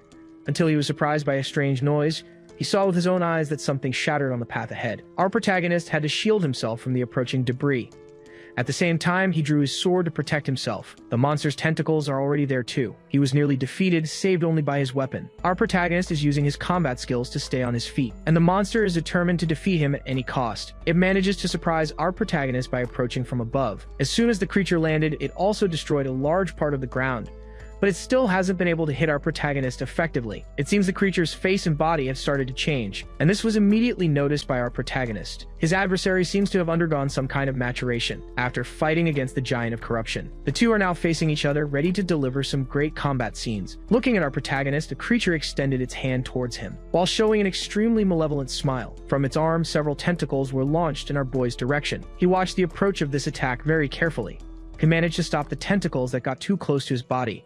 Apparently, the creature didn't expect things to happen this way, and our protagonist decided that attacking was the best solution. But as soon as he got close to the creature, he could see that it was also prepared for this. It managed to use its tentacles to completely immobilize our boy's body. Now that it has him immobilized, the monster is going to strike back, manipulating its tentacles to throw our boy as if he were an object. Looking up, our boy realized he was on a collision course with the ground, resulting in a completely powerful and devastating impact. A large cloud of dust and debris was kicked up, and at the epicenter of the impact is our protagonist. He told the Mother of Corruption that everything is fine and that, in fact, he's very lucky. Apparently, she doesn't remember what the worshippers of that evil spirit said in their final moments. In his final moments, his companion had been protected by very capable soldiers, and our protagonist ended up in a very opportune place, near those who had fallen. Far away, the creature watches the dust cloud, clenching its fists filled with fury. It began to scream uncontrollably, as if announcing the destruction it was about to cause. But our protagonist is already completely calm, offering the essence of the fallen to the Mother of Corruption. The spiritual fire began to consume it. Slowly, our boy's divinity points are accumulating, all thanks to the energy he managed to absorb at the last moment. Finally, our beloved protagonist has earned the necessary points to unlock his next authority. It seems the creature felt it too, because our protagonist is ready to ask for the Mother of Corruption's blessing, offering the divinity points he had accumulated so far, immediately asking for a new authority to be granted to him. Watching all this, the creature understood that its fate could be short and far from easy, as a great darkness engulfed our protagonist, and these shadows spread throughout the entire city. The creature saw our protagonist approaching it very calmly, unsure of what could have caused this. Like a formidable adversary, our protagonist is approaching with his weapon, and he promised that the creature would be stopped. Even though it's a creature of few words, the monster seems to have understood the message. Our boy told the creature to pay close attention to his next words, but the monster decided to ignore him, releasing more tentacles ready to attack again. This new authority of our boy is called the Corruption Hole. It's capable of affecting all living beings that enter it. Our protagonist is no exception to this rule, and he managed to use the text of corruption to fight. Covered in special marks, he can choose which parts of his being are affected first, picking those that aren't necessary for battle. That's when the monster realized it had already been hit. Our boy is very curious to see what will happen with this creature's regeneration. It can't be more powerful than his new authority. With the help of his blade, our protagonist continued the fight with great skill. Soon, the creature learned to retreat, begging our boy to stop. Its form was now completely weakened. Finally, our protagonist defeated his enemy with a final blow. He gained access to the relic that was inside the creature. As a result, he offered the artifact to the Mother of Corruption. This allowed her to destroy another seal. As the relic was absorbed, a great luminous energy manifested. Everything returned to normal and daylight broke over the city. Our boy looks around, trying to understand what happened. He notices a little girl is now in the square as well. Still very confused, our protagonist tries to figure out if this is real. But this small child bears a striking resemblance to the hand he used to carry. She must be the Mother of Corruption. As he's thinking about this, the little girl decides to approach him. She really is the Mother of Corruption. Our protagonist felt it the moment he first saw her, but he doesn't understand why she would ask him why she appeared as a child, since she should have that answer. In fact, our protagonist has a few questions of his own to ask. The energy of another entity is present in that creature, and our protagonist wants to know if she can absorb it. It would be a great shame to let that energy go to waste. Immediately, the Mother of Corruption pointed her hand at the remaining energy. Now she's trying to absorb it, but no matter how hard she tries, she ends up completely frustrated. Our protagonist told her not to try so hard if it isn't possible. Since the energies of the deities are mixed, it's probably impossible to absorb it all. So there's nothing they can do now. At least they managed to break another seal with the help of that sacred relic. Our protagonist now asked for the Mother of Corruption's help once more. The little girl's eyes began to glow. A new authority is about to be granted to our boy. A huge flash of light filled the devastated city. The energy is so immense it can be seen from miles away. Our protagonist wants to know the meaning of the new authority he just received. He hears from the Mother of Corruption that he should use this power as much as he wants. He found that a bit interesting and curious, as it's a very powerful authority. What he has just received is the Curse of Corruption, an authority with great destructive potential. All living beings within his range, which is as large as a small city, will slowly begin to weaken. Our protagonist isn't afraid to use this against his adversaries, but harming innocents to gain power is not something he wants to do. Now he wants to find out why a relic like that was inside the incarnation. It might not be a coincidence. Perhaps the Mother of Corruption's power was used to create that creature. The thought deeply disturbs our protagonist, because there's an even bigger problem to solve now, since our boy has received several interesting powers. Completely exhausted from the battle, he collapsed to the ground with no strength left to stand, a clear sign that his body couldn't take any more. He had finally reached his limit. As he slowly loses consciousness, our boy watches the Mother of Corruption cry, until finally he opened his eyes. Valtis managed to find our boy and is very grateful that he's awake, but our protagonist is bothered by something. He can't feel the hand hanging on his chest, so he gets up agitated, demanding to know where his things are. His friend tells him to calm down a bit, promising to explain everything. But our protagonist remains agitated until he hears the voice of the Mother of Corruption. That seems to have caught his attention, and Valtis appears to be holding something in his hands. It's the amulet our protagonist carries. He only got scared like that because he thought he had lost the amulet. Valtis knows it holds deep meaning for our protagonist. Even though he was told to get rid of it, he kept it so our protagonist could have it back. This made our young man incredibly grateful. He doesn't even know how to thank him. Valtis was embarrassed by our young man's reaction, saying it was nothing, because if it weren't for the great sacrifice he made, Valtis is sure he would have died before getting out of the city. This makes our protagonist wonder where they are now, only to find out they're still in the city of Kelton. Our boy wants to know how long he was unconscious, and to his surprise, it was a total of 10 days. He asks if there were any survivors from the great confrontation. It seems only one person survived in that city, and that person is our protagonist. Far away, in another place, someone confronted one of the men. The individual seems to be trying to escape from some pursuers. Unable to move his leg, he fell to the ground. A woman walks calmly through this place, and her presence makes all the other men terrified. It's the blue-haired priestess, and the injured man is begging for his life. The priestess doesn't seem very merciful. The poor man continues to plead, desperate. The woman tells him he will certainly never be able to walk again. He promised he wouldn't try to run away again, but she has already drawn her sword. Looking at her, the man keeps insisting, but he is ultimately defeated. After doing this, the priestess began to pray, asking for the invocation of the sacred flame, causing the man's essence to be purified by the heat. The others who witnessed this are now even more frightened. Turning her attention to them, the blue-haired woman ordered them to get moving. And that's exactly what they are doing now. All of them have their hands tied. They are clearly prisoners. As they travel, the blue-haired woman watches them with her sword. They have a long journey ahead of them across the frozen sea. A guard asks if these men will be handed over to him. In front of him is a prisoner who appears to be badly injured. He and his companions are on their knees begging the guard.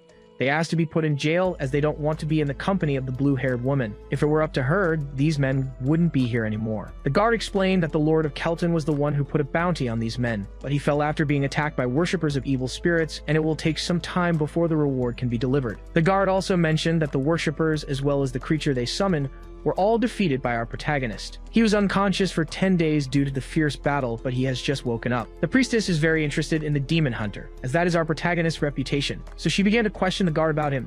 He must be the greatest enemy of these evil worshippers, and she wants to know if our protagonist will be staying in this city for long. In the city tavern, things are very lively. Someone is trying to find out from the drunks where our protagonist is. Just mentioning his name makes all the drunks cheer, celebrating everything he has done. While they are celebrating intensely, the blue-haired priestess is waiting for an answer, hearing from those men that our protagonist is the greatest enemy of the evil spirits. Outside the city, some horses are approaching very quickly. In fact, it's our protagonist and his faithful companion Valtis. By all indications, they are fleeing. Our boy heard the message from the man in the other city. He was informed that there's a blue-haired girl who's very interested in him, and it doesn't seem to be the kind of interest a man would be flattered by. Quite scared, he asked if she knows he's alive. The man said she didn't seem sure, but he noticed something obvious.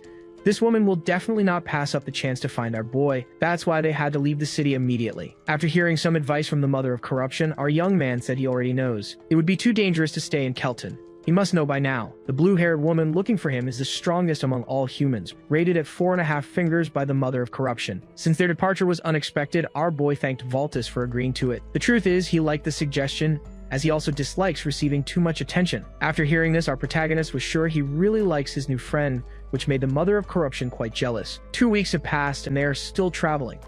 Valtis says he could be wrong, but the carriage ahead of them belongs to the enrollment family.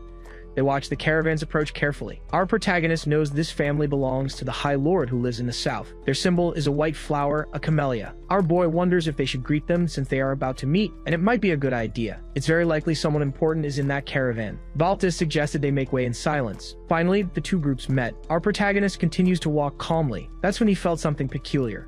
It led him to approach Valtis, as he knows there's someone tied up inside that carriage. Right after that, the soldiers from the caravan prepared to attack. One of them said he'd let the two of them pass if they didn't interfere, but that's not what happened. Now they would have to face the consequences. Before long, an intense confrontation began. The enemies were quickly overwhelmed in combat. The bandits were using their swords to attack. That's when their leader realized things weren't going as planned. Our protagonist is using his blade to handle the situation, as he knows these people are kidnappers. Only 8 enemies are left to be defeated. Their leader is already terrified. He told his men to hurry up, that they needed to end this immediately, saying they shouldn't be afraid of just 2 people. This prompted all the bandits to charge, while their leader watched intently. Even though he was far away, he was hit by an arrow and neutralized. Our protagonist's friend is a really good shot. Right after that, he noticed someone nearby was unwell. Our boy is already helping the person who was tied up. Valtis wants to know if they've found out her name, but given the immediate circumstances, they're in no position to ask questions. Apparently, the woman still can't move properly. Her eyes have been closed this whole time, and she might belong to the enrollment family. The girl finally said she didn't need any more help, but confessed she still felt very unwell.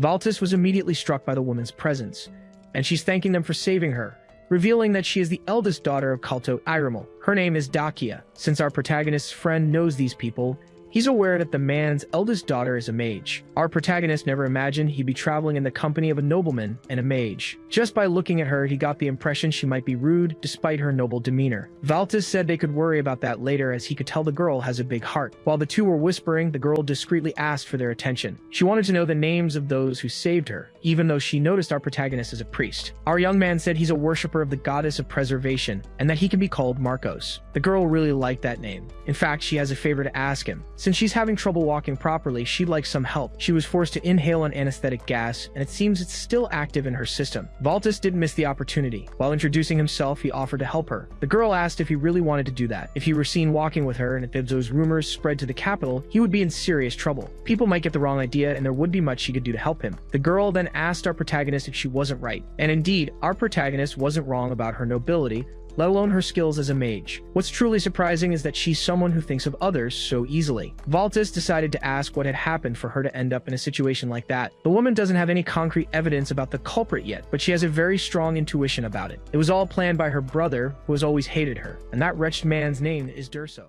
Dakia repeated that she had always been despised by her brother, and that this all must have been his plan. Valtis was obviously troubled by the news and quite surprised by it. The girl explained she'd recently received a marriage proposal from the Dragon King. Since she is next in line for the succession, her brother has plenty of motivation to get rid of her.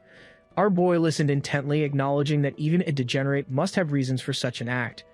But on top of being a noble, that girl also has a command of magic. This certainly makes her a major target in her family, an unwanted person. The rule is that nobles hate mages, and there's a reason for that. That's why they intensely hate it when mages are born into their families. The first reason is the natural behavior of mages. It's hard to teach them basic etiquette. They also tend to be very extravagant, and wielding the power of nobility, they become catalysts for trouble. A good reason for mages not to have access to so much power, and there's a very old legend about this. It dates back to a time before the empire itself, a story passed down through generations, the era of the Mad Mages. Thanks to the widespread acceptance of this story, people tend to hate mages in positions of power. That's why when she said she was a mage aspiring to an even more influential position in the Northern Kingdom, our boy wanted to know her motivations for such an impossible task, unless she was willing to take down her own brother.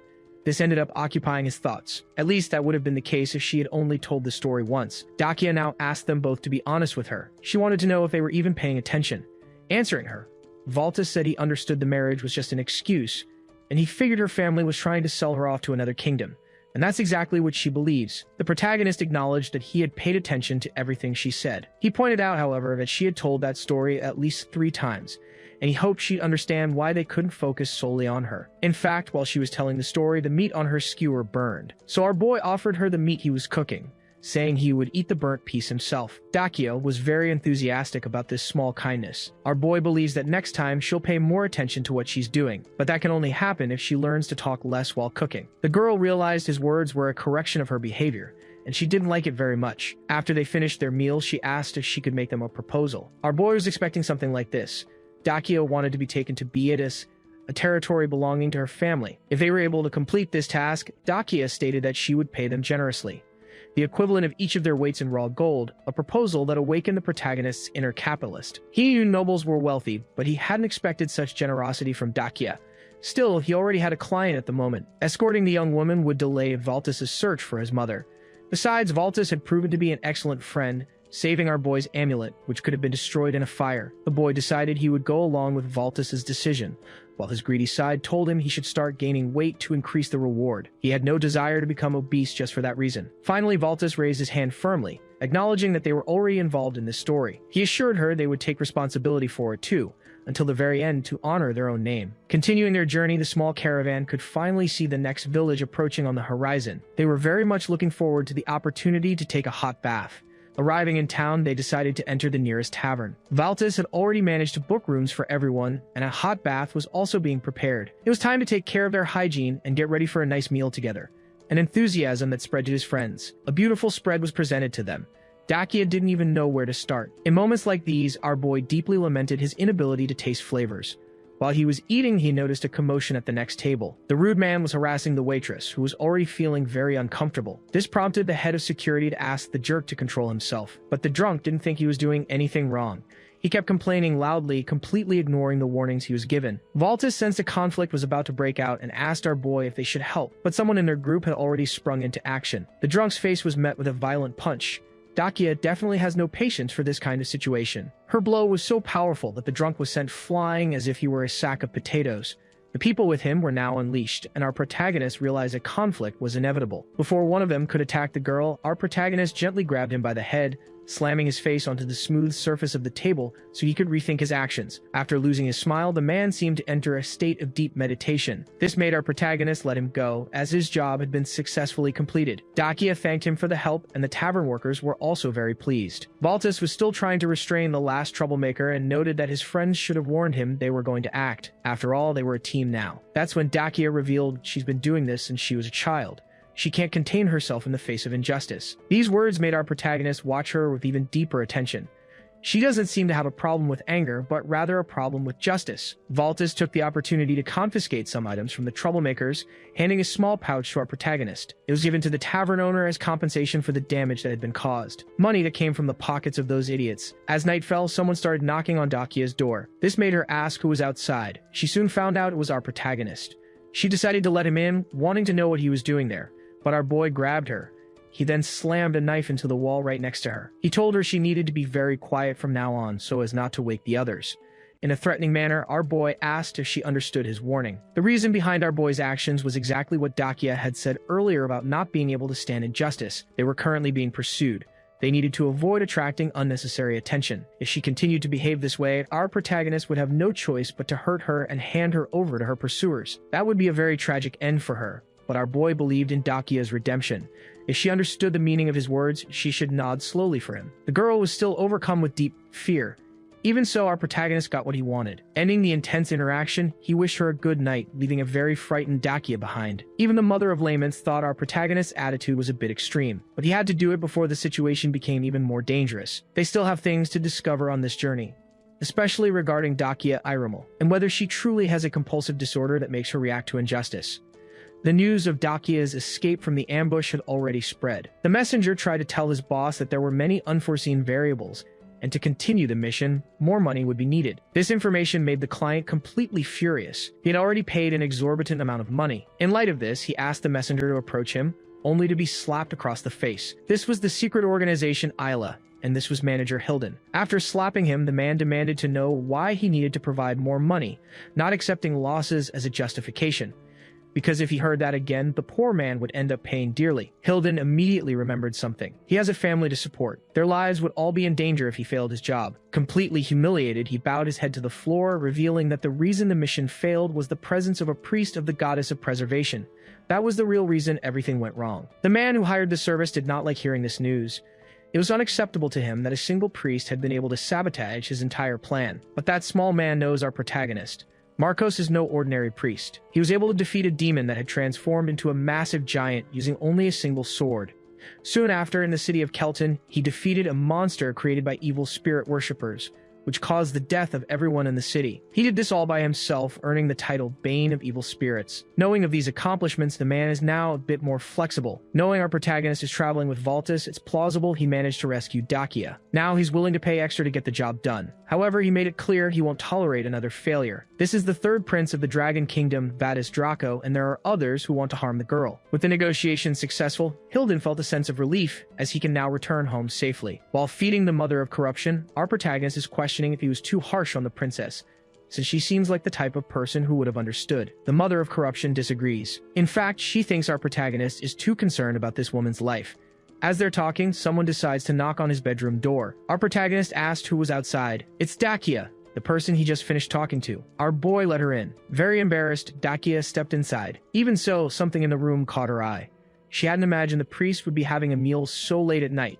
But our boy explained he was a bit hungry. Asking if she could sit in the chair, Dakia said she also had a few things to ask our guy. She ended up sitting on the bed, waiting for him to speak. Dakia wanted to know if the reason she was worn like that was because she's a mage. Our protagonist fell silent, and after a moment's thought, he answered yes. This made the girl sigh in relief. She had been sure of the reason. The way the priest looked into her eyes reminded her of past situations, a look she was used to, from people who had been hurt by mages before. They all look at the girl that way, with those cold eyes. Even so, this experience was quite new. She could feel our priest's animosity toward her, but the way he used his words was to tell her to behave better from now on since they are companions. This left our boy embarrassed, and for good reason. The people who looked at her with those eyes always tried to do something bad to her. And being completely honest with our priest, if she witnesses another injustice, she really doesn't know if she'll be able to ignore it. However, she promised she would deliberate on it with our boy as he suggested now that they are companions. That's the reason Dakia visited him in his room. With nothing more to share, she said she was leaving and wished him a good night. Before she could leave, the priest asked her to wait. Acknowledging he had been too hard on her, he admitted he had been rude and ill-mannered. This apology brought a smile to the girl's face. She said he had looked at her the right way for the first time, and that made her very happy. Our boy was surprised by this reaction, but for Dakia, they had put an end to it, with no hard feelings. Something our boy agreed with, stating he had no hard feelings on his part either. Dakia said she was very much looking forward to continuing this journey with our protagonist. Alone and feeding the mother of corruption, our boy thought that in the end, mages are still just people. He realized he could be very foolish at times as he was now facing the truth he had always avoided. Even so, the mother of corruption remains very jealous, and our protagonist decided they would drop the subject, but he continued to feed the creature. Outside the tavern, some men are gathering. One of them forced his way inside as he's looking for Marcos, the priest. He ordered that Marcos be brought to him immediately. Otherwise, everyone in that place would suffer dire consequences. Far away, holding a letter, a man came to the conclusion that something did make sense. It was a request to capture the lady of the Irumel family who has silver hair and golden eyes. What really did make sense was the priest's presence in that request, whose title is Bane of Evil Spirits. This is the famous priest Marcos. As he thought about this, someone called out to Sagitta. His men managed to find the priest, but the girl wasn't with him. Sagitta stands up furiously, demanding to know where the priest is now, as he can't imagine he'd want to start a conflict. As soon as he steps out of his tent, he hears a man's complaints begging to be let go. This is the same reckless man from the last chapter, who arrogantly entered the tavern demanding our protagonist's presence. This left Sagitta very worried. He ordered all his men to lower their weapons as the situation was getting out of control. Knowing the risk our protagonist posed, he reinforced the order with much more authority. Only then did his men finally calm down. And to think these men were distracted when he accepted this request. Now they are all in big trouble. Our protagonist noticed the man's approach.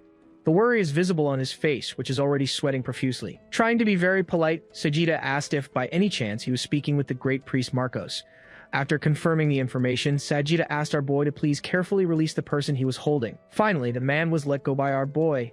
Next, he said he'd like to have a word with the captain of that mercenary team. This made Sagitta stammer a bit. Formally introducing himself to our protagonist, he said he is the captain of the Red Bear mercenaries and he is at our boy's service. They soon went inside his cabin. Our boy refused the strong drink he was offered, but Sagitta drank gulp after gulp, thinking it might make the conversation with the priest easier, realizing there was no other option but to give up. However, our boy said he heard something interesting from a colleague who came looking for him that morning, that this captain wanted to meet them. These words made Sagitta visibly uncomfortable. Our boy figures the rumors of what happened the day before must have spread. Cornered, Sagitta has no idea what to do now. He doesn't know whether to get straight to the point or test our boy's patience. His target is the silver-haired girl, and right now, he has a commitment to the organization called Isla. The rumors say this priest is terrifying. And if there's one thing the captain doesn't want, it's to remain in his presence. This is all his vice captain's fault, who is completely reckless. His name is Pelguin. As they are gathered in the cabin, someone is approaching. It's the vice captain himself, who says he's feeling terrible. He heard the priest showed up spontaneously, a sign that he is a brave man. Pelguin, after entering, began speaking directly to our boy. Knowing this is Marcos, he also wanted to know if there was a golden-haired girl traveling with him. Our protagonist confirmed this, and to the vice captain, this was wonderful, as he had something to say. He ordered the girl to be handed over and the priest to leave, unless, of course, he wanted his life to end right there. The poor guy didn't even finish his sentence before our protagonist put his sword to work. The vice captain was quickly disarmed and subdued. A scream of surprise and pain filled the air. This makes the other mercenaries desperate as well. Our protagonist said he found that funny, as he doesn't remember telling any of those men his name. Yet, here they were in his presence, calling him by his first name so familiarly. With his sword drawn, he demands to know who is behind these actions, as he'd like to meet them. News of what happened began to spread throughout the camp. All the men are heading to the captain's tent. They believe the priest is underestimating the team's strength, as it's made up of very brave men. Some want to attack our boy, but their wish is becoming a curse, as the men are being easily defeated. Still, they are willing to face this tough battle. Sagitta, on the other hand, remains paralyzed with fear. His vice captain is begging for help. That won't even be necessary, as our boy will end this confrontation soon, since there's no reason to spare that opponent. However, a sharp spear is cutting through the air. She was placed in the path of our protagonist's blade, saving the man's life. This action surprised our boy. He never imagined the captain would act that way. In fact, this was what he most wanted to avoid, but things had become far too complex. To understand why, we must go back 15 years, as the relationship between these men runs deep. Our boy's blade remains sharp, and the spear that was used against him is still being wielded dangerously. A fierce battle is happening now, until the tip of the captain's spear broke and he no longer has his main weapon. Deciding to act quickly, he got rid of the wooden shaft. He grabbed a piece of canvas with his free hand. Throwing the fabric towards our protagonist, our boy immediately slices through it. But the captain was already retreating, telling all his men to do the same. They can't get in that priest's way. Those who were slow to understand the message were quickly neutralized. The situation became desperate for them. Those still standing decided to obey the captain. They are leaving behind a scene of complete defeat. Far enough away, the captain picked up another weapon, knowing that things are still very dangerous. A voice says something, and our protagonist agrees with it. There is someone he needs to find here. This is the person who asked to track our protagonist, because their fate will be sealed. The captain is determined this time he must stop our boy. He throws a very sharp spear in his direction, but our protagonist would be taken down so easily and use one of the mercenaries as a shield. Immediately, the priest prepared to attack. That scene left the captain worried, because the priest is about to charge forward with his sword. There was only one alternative to buy time, and that was a strategic retreat, until the captain can finally increase his chances of victory again. He went back to holding his spear. With it, he can at least trade a few blows with the protagonist, but he soon realized this effort would be in vain. In the middle of the fight, he gave a message stating that Pelguin is in the cabin. All this while he is busy fighting our protagonist. The blows between them are becoming increasingly dangerous. Our protagonist is determined to end this as quickly as possible. This time, he gets closer to strike with his own fists, landing a powerful blow on the captain. It created a considerable shockwave. Any normal person would have been defeated. Right after the impact, the priest began to show a very faint smile. His fists had hit something solid, and he said it had been a while since that last happened. The experience of fighting someone prepared for battle. The priest's punch only dented the captain's armor. Even so, he felt the impact of it, which put him on alert. In that situation, the captain ordered his men to attack. Worried, the priest looks back, trying to spot any archers who might pose a threat. This made him create distance from his opponent, purely out of caution, since getting hit in a joint would be terrible. Nothing has happened so far, and both men are still watching each other. In the middle of the plain, the stage of the recent battle. This ended up making the captain even more furious, realizing that a large part of his forces had been defeated. All this while our protagonist wants to know if they will continue the fight, because it seems the captain has been abandoned by his remaining men.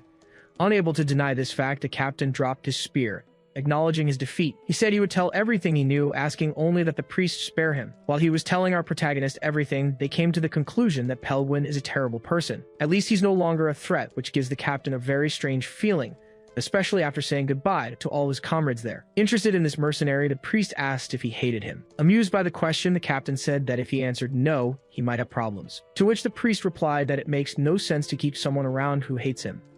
That made the captain smile, as he agrees with that statement. Since he's not a man of many words, this is going to be a little difficult. A mercenary's job is to fight, and defeat is a constant possibility. Sometimes he had to work with people who had defeated his comrades the day before. This doesn't mean they were close friends, but he also didn't seek retaliation against those men. That's why he doesn't hate our priest, but he admits that in the end, he feels a bit lonely. Looking at the banner swaying in the wind, he recognized that the organization had failed once again. Very interested, the priest asked what this man will do now, but he doesn't know either. It's been 15 years since he's been alone, and he's feeling a bit lost.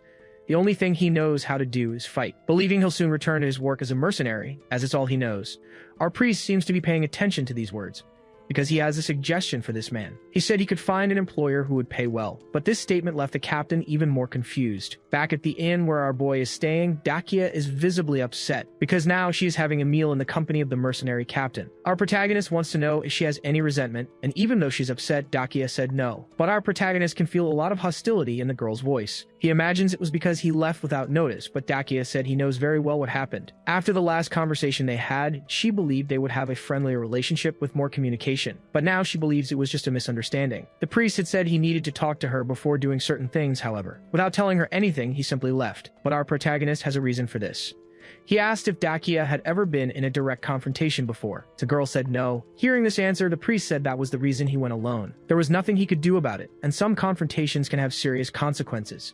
Even so, Dakia remains very upset. She wanted to be told everything, and the news nearly ruined her day. But our protagonist did everything by himself precisely so she could rest, stating that he would inform her next time. Finally, the two made up, and now they can focus on their meal. But before that could happen, someone called for the princess. Valtis has just arrived with news that the priest went to negotiate with the mercenaries. They needed to grab their weapons and help immediately. That was the message he had to deliver. Only then did Valtis realize that our protagonist had already returned and was calm and safe. But there was a man at the table that Valtis didn't recognize. He immediately wanted to know who this person was, and the priest replied that he is a mercenary newly hired by the princess. They immediately began to introduce themselves. For Valtis, if that mercenary is there, it's because the priest trusts him. Still, he hopes no harm comes to them. Something the mercenary agrees with as well. Valtis said he's excited to have an experienced companion on this journey. After the introductions, he said he needs to go to the blacksmith to buy some more arrows. Since the sun has already risen, they will leave the next morning, unaware that something very macabre is happening in the forest where someone is awakening the dead. Elsewhere, a girl with purple hair is very upset, asking when this happened. She seems anxious, asking the men in the room with her when the others will arrive. The blonde man isn't so sure, but he hopes it happens soon. He's about to go crazy just listening to this girl's complaints. But the one who seems to be a servant said that everyone will arrive soon, as he is monitoring their location regularly. This put a smile on the girl's face, who asked him if he was really sure. Soon after, she started to be a bit more inquisitive, and the young man assured her. He just wished she would believe his words more and full of enthusiasm. The girl said she does. However, if those people didn't arrive here, she said she would finish this man off. Dakia and the others managed to continue their journey. Now she's a little happier, because they finally reached the city of Aradaiko, the same one where those strange extras were talking. The thing Dakia wants most right now is to take a hot bath. Far away, someone seems to have observed their arrival, and this man immediately called out to our protagonist. He recognized his priest's robes and immediately started to approach quickly. Taking the priest's hands, he said he had something to beg of him.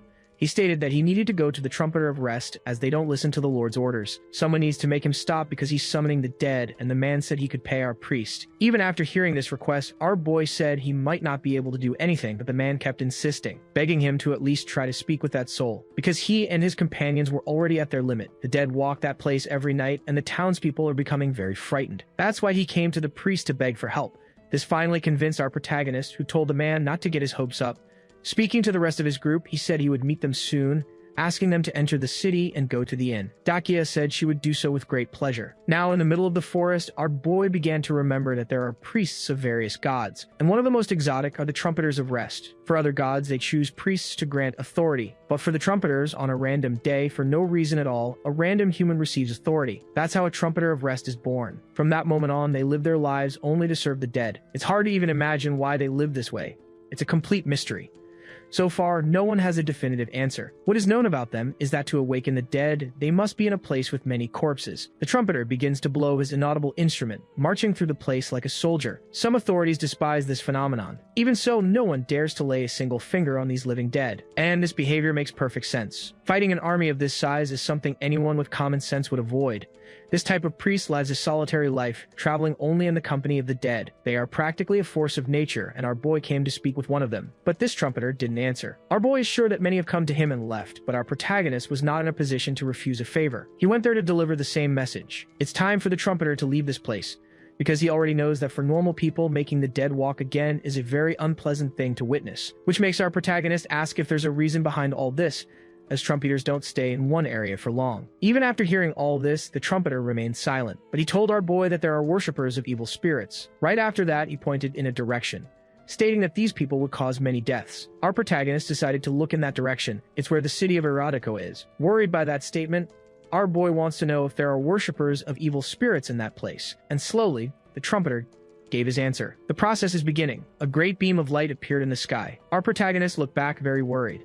He won't let things happen like they did in the city of Kelton, so he started running towards the city to prevent a catastrophe. In a building in that place, a fire is spreading. That same purple-haired girl is very upset as the person they are looking for isn't there. The red-haired man is sure that this man's companions entered the city. For God's sake, the man is actually a bald woman.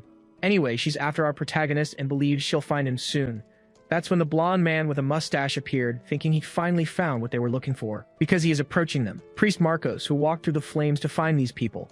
Our protagonist isn't happy about this at all, and the little girl is very excited by his presence. Our protagonist never imagined he'd find these people in this place. The old man with the mustache started to get suspicious, and our protagonist's bread slicer is ready to make the first cuts. He's anxious to solve this problem and prevent a catastrophe, but he was advised by the mother of corruption to calm down and not act without thinking. However, he isn't very willing to follow that advice, because the mother of corruption knows all too well that man with the mustache is very troublesome. A long time ago, our boy and his savior had their lives ended by the hands of this man with the mustache, who will now satisfy our boy's revenge. We are now taken to the day this happened. It's snowing heavily, and our boy is lying on the ground. Things were a little different in those days. Because our priest carried unnecessary worries, he lived one day at a time, and on the days he hadn't earned enough to survive, his only option was to go hungry. Completely exhausted, he was found in this condition by a traveler. The blizzard was very intense. Even so, he ended up being saved by a complete stranger. This man's name was Shantux. He was an adult man, not too young and not too old. He was also a very easygoing person, but took things seriously when needed. When our protagonist finally woke up, Shantux didn't ask him anything. The only thing he told him was that he could stay there for as long as he needed. This man was also a priest, but he worshipped the goddess of preservation. He also worked as a gravedigger in that town, living a short distance from the walls. One day, our protagonist decided to help him with his work and asked why he had been saved. Shantux answered only with a smile, stating that it was the right thing to do, and he wanted to do it. The sincerity of that smile still holds a special place in our priest's heart, because he was truly a man who helped others. His mission was always to contribute, often saying that you don't need a reason to help others. Our protagonist wished he could be more like him, even if he didn't have as much potential. Time passed quickly, and they had a year of a very peaceful life, until another winter came upon them. The moment came for our priest to save a man who needed help in the middle of the blizzard. In the same way, he himself had been helped one day, but our boy should never have saved that cursed life. Having received help, that mage managed to recover completely. He got out of bed with a pernicious smile, revealing himself to be a worshipper of evil spirits. He immediately used his dark techniques, striking our boy's body. When he finally woke up, everything had changed. The hand, the mother of corruption, which had been stored away, managed to get out of his inventory. It was pressing on his chest, forcing him to wake up. Our protagonist had to go back inside that house to face the sad truth that awaited him, the consequences of his actions. There was the body of Shantux, one of the best souls he had ever known. That's why our boy's bread slicer is furious. The mage, observing the priest, finally managed to remember him. He's the gravedigger from that small town. What he can't understand is how our protagonist is still alive. But apparently that doesn't matter anymore, as they need to settle this now. The mage also noticed that our boy is wearing the priest's clothes. That made him remember details from that day, because he stole Shantux's arm to repair his own wound and has been using it ever since for the past 3 years. As soon as he heard this, our protagonist was consumed by a great hatred. The girl in that group, completely clueless about what's happening, revealed she's a big fan of Priest Marcos. She claimed she was waiting for him, but the girl was hit as our protagonist was already moving towards the mage. His bread slicer ended up striking something, a magical barrier made by the enemy, which completely blocked his attack. The man with the mustache realized that our protagonist is very different from the rumors. Judging by the tattoos on his skin, our priest is already using a good portion of his power. At that moment, the mother of corruption decided to help as well. The mage's barrier began to break. Our protagonist now has a clear path. However, he chose to strike the mustached man's arm instead. Right after that, that peculiar girl appeared again, telling our protagonist that she likes him a lot. Without wasting time, our hero neutralized her as the mage was already preparing another attack. This made our priest look carefully at what was happening. The mustached man's foot is glowing intensely, and when it struck the ground, something magnificent happened. A large pillar of light in the shape of a cross appeared in that place. The girl with the shaved head, who looks like a boy, was completely blinded by the light. A lot of dust was kicked up in the town square. That seems to have affected our protagonist in some way. He's on the ground trying to recover. The mustached man can feel a divine power coming from the priest, but it's not from the goddess of preservation. Even so, this blessing seems to be working very well. Now he believes they are both worshippers of evil spirits, but this accusation deeply offended our protagonist. Noticing this, the mage realized he was getting close to the truth.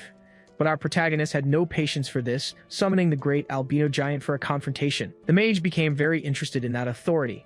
Now that he's missing an arm, he decided he would take our protagonists, and that would be perfect. But the great albino giant is about to defeat him decisively. The creature's blow kicked up a huge wave of debris. Our protagonist believes that must have been enough. However, when the dust settled, it was clear the mage had created a protective barrier, strong enough to withstand the creature's attack. Our protagonist decided to get up once more, because he promised himself that something would happen that night. He will defeat that mage no matter what. Meanwhile, the opponent is being hit hard. This was caused by the mercenary's staff, who is also part of our protagonist's team now. He just hopes that poor soul is still conscious. With the others, they are advancing through this destroyed city. Valtis said they need to get to the castle immediately, but Dakia is very worried about our priest as he might have been caught up in this huge mess. But even the mercenary knows that someone like him wouldn't be defeated so easily, so they need to hurry. Among the rubble, there were signs of a great battle. Fire is spreading through the city. Finally, our protagonist's friends managed to reach the city lord's castle. Very worried, Valtis realized the lord has nothing to do with this. The people have simply lost control. Faced with this problem, the mercenary has something to ask of Dakia. They need to stop these people, who seem to have turned into something else. In the next second, he stopped the opponent with his spear. Leaving the girl apprehensive, he showed her what must be done for them to escape safely. Right now, there's no other option. It's time for Dakia to learn how to use a sword. With several enemies approaching, the mercenary said he would go on ahead, hoping his companions wouldn't fall behind. At that very moment, Dakia began to smile. She already had her sword in her hands. In a short time, she was already defeating opponents efficiently. This attitude filled Valtis with pride, because this small group needs to get closer to the castle gates. Along the way, they will face many opponents, and the mercenary noticed something happening elsewhere. A great albino giant seems to be involved in a huge battle. That is our protagonist's summon. The purple-haired girl is still standing, and she can't stop being impressed by our protagonist's skills, because she wants to see just how far he can go. The girl with the shaved head wants to resolve everything through dialogue, as everyone there worships evil spirits. But her colleague disagrees. She has wanted to witness that in person for a long time. Completely furious, our protagonist told the albino giant that the time for confrontation had come. The creature tensed its muscles once more, prepared to stop whatever was in front of it. Its roars of fury are echoing through the air, and the magic barrier was completely destroyed, giving our protagonist the opportunity to get closer once again. In his hands is his weapon, ready for combat. Our hero is definitely waiting for this moment. The mustached mage is also excited about this battle. Blows begin to be exchanged at high speed, like in a great fictional fight. But the mage is no longer surprised by these moves, as everything our protagonist has shown are sword strikes and hand-to-hand attacks. The mother of corruption didn't like that provocation. Sensing that our hero was getting out of control, the mage suggested he calm down a bit, But before he could do anything against our boy, a bolt of lightning struck him dead on, leaving him fallen and defeated. That was so anticlimactic that our protagonist is still trying to understand. He has no idea where that spear could have come from. His enemy had barely hit the ground. Our hero is watching who is approaching. It's the mercenary, who came to help. The priest never imagined Sajida would be responsible for this action. Now that he's unarmed, the poor mercenary began to be surrounded by enemies. All he can do now is keep moving, while all those creatures pursue him. Our protagonist is still trying to figure all this out. He already knew that revenge is a futile feeling. Even so, he wasn't expecting an ending like that. That ended up taking a good opportunity out of his hands. Despite everything, at least the situation was resolved. Our hero can now offer the defeated opponent to the Mother of Corruption. But before he could do anything, a mysterious glow began to appear. Even the Mother of Corruption grew worried as the fallen adversary is overflowing with divine power. He might be trying to recover, so it's time to act again. Our priest approached the fallen adversary, managing to retrieve the item that belonged to his friend. That's when he heard someone's voice say the situation had gotten much worse. It's the short-haired girl, and very worried, she said they should have tried to resolve it by talking. But the other girl completely ignores all these warnings as she still wants to see our priest's potential. While still watching him, she was pulled by her clothes by the short-haired girl, who is now determined to flee this city. When the mustached man gets like that, he can't tell friend from foe. Our protagonist is waiting to see what will happen and asks to be held by the albino giant. The creature immediately held him in one of its hands. Meanwhile, the short-haired girl flees, dragging her ally. She keeps complaining about the other's noise, not noticing that something had just passed by her, completely destroying the path ahead of her. This made the short-haired girl stop immediately. Her eyes didn't like what they saw. She wants to get some details on what the protagonist said about what's going to happen now. Meanwhile, the other girl was happy as she'll get to witness our priest's power once again. She even introduced herself to him, revealing her friend's name as well. She said they both belong to a secret society of worshippers of evil spirits. The name of this peculiar group is Liberatio. The girl is asking if our protagonist remembers the people he met in the city of Kelton. Our hero knows exactly who they are, and he's glad to have finally discovered which society they belong to. Full of enthusiasm, the girl revealed they had been waiting for our protagonist's arrival. Trying to gather information, the priest asked how many people are in this group, but the girl has no idea. She only went there because they allowed her to do whatever she wanted. Pointing to the mustached man, she said he might have more information, since he's the one responsible for completing the mission in that place. The only problem is the state he's in right now. Our protagonist asked what the objective of this secret society is. The short-haired girl said she will give that answer, because their goal is very simple. No matter which god is worshipped in this world, they will ensure that these people are not persecuted. Reflecting on this, our protagonist realized that these people are being deceived.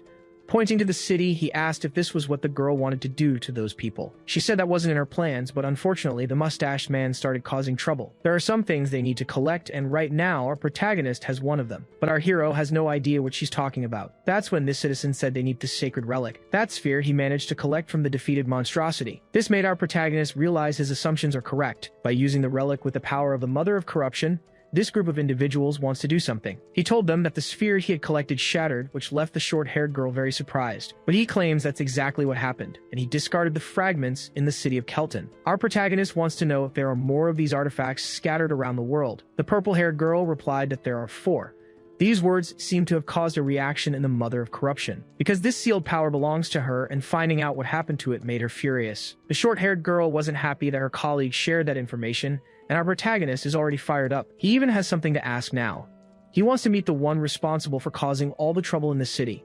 The purple-haired girl said she wasn't responsible, and the other girl is already a little scared. Our protagonist defeated her with a single blow, watching as his opponent slowly fell to the ground. Now, only the purple-haired girl remained. Our protagonist tried to attack her once more, but it wasn't enough to defeat this adversary. Completely determined, the priest Marco said he would do this for the Mother of Corruption. He finally managed to collect the divinity points from the defeated opponent. But there was something different about the other girl. Even after being hit, she remained standing, which was truly intriguing. The one responsible for the events in the city was finally apprehended. Now everything seems much quieter. That's when our protagonist heard someone call his name. His companions had just arrived. All the reanimated beings finally fell to the ground, and they wanted to know what the priest had been up to. But our protagonist simply answered with a smile. Sajida wanted to know if his spear had been helpful, and the priest thanked him for his contribution. He was impressed by that incredible strength. But what our protagonist really hopes is that the mercenary didn't see the albino giant in the middle of the battle. Since things seem to be resolved, it's time for them to leave because something big is about to happen. Valtis immediately grew curious and asked what it could be. Within seconds, the answer came to them in the form of a terrifying sound. A massive hostile creature had formed in the city, created from the energy of those who had fallen. Its very form revealed the origin of its creation. Watching it, Baltus was seized by a great dread. They were truly facing a creature formed from multiple beings. This was exactly what our protagonist had been talking about. And this part of his life is truly very complicated. Even after being defeated, the mage had managed to unite all those energies, taking on this completely intimidating form, an authority that serves such a despicable person well. Facing this situation, our boy spoke to Dakia. He knows she's upset about the conflict, but he would comfort her soon. Right now, he needs to stay focused. The princess seemed to appreciate his words. She wants to know how the priest will support her, but they need to save those who are still alive. And the first task is to buy some time. Baltus is very worried and wants to know if help is on the way. Our boy is sure of it. Outside the city, the trumpeter is approaching. Sujita watches everything with great attention until he decides to call out to our priest. It seems their help has just arrived. A large army of the undead is entering the city, all of them led by the trumpeter. The great hideous creature now has many enemies to face, a battle between reanimated forces. The grotesque creature's form began to weaken, as if being undone by countless attackers. Dakia decided to say something to our priest, pointing directly at the trumpeter, who continued to approach them.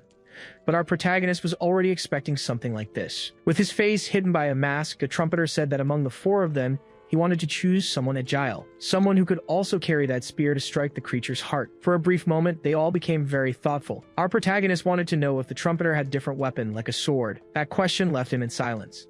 Even so, he began to alter the shape of his instrument.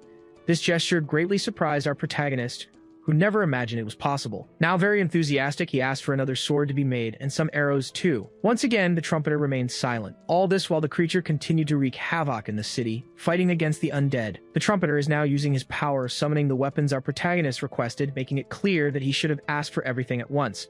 Now they are all properly armed for battle. Dakia really liked the sword she received. Our protagonist agrees with her. The equipment is truly incredible. They are all extremely sharp and made of bone, coated with the trumpeter's power.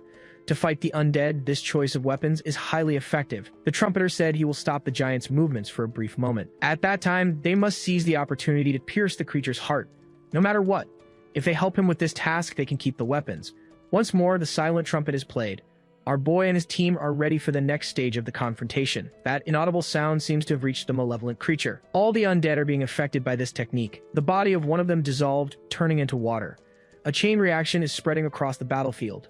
Dakia is increasingly surprised by what is happening. She has never seen the undead dissolve before, and now it's happening to the creature. The priest observes with great attention. Thanks to this, the enemy seems to be weakening. Its strength is literally dissolving away. This is all the work of the trumpeter's power, who will surely solidify these beings again. To our boy, this mysterious helper might be worse than the worshippers of evil spirits.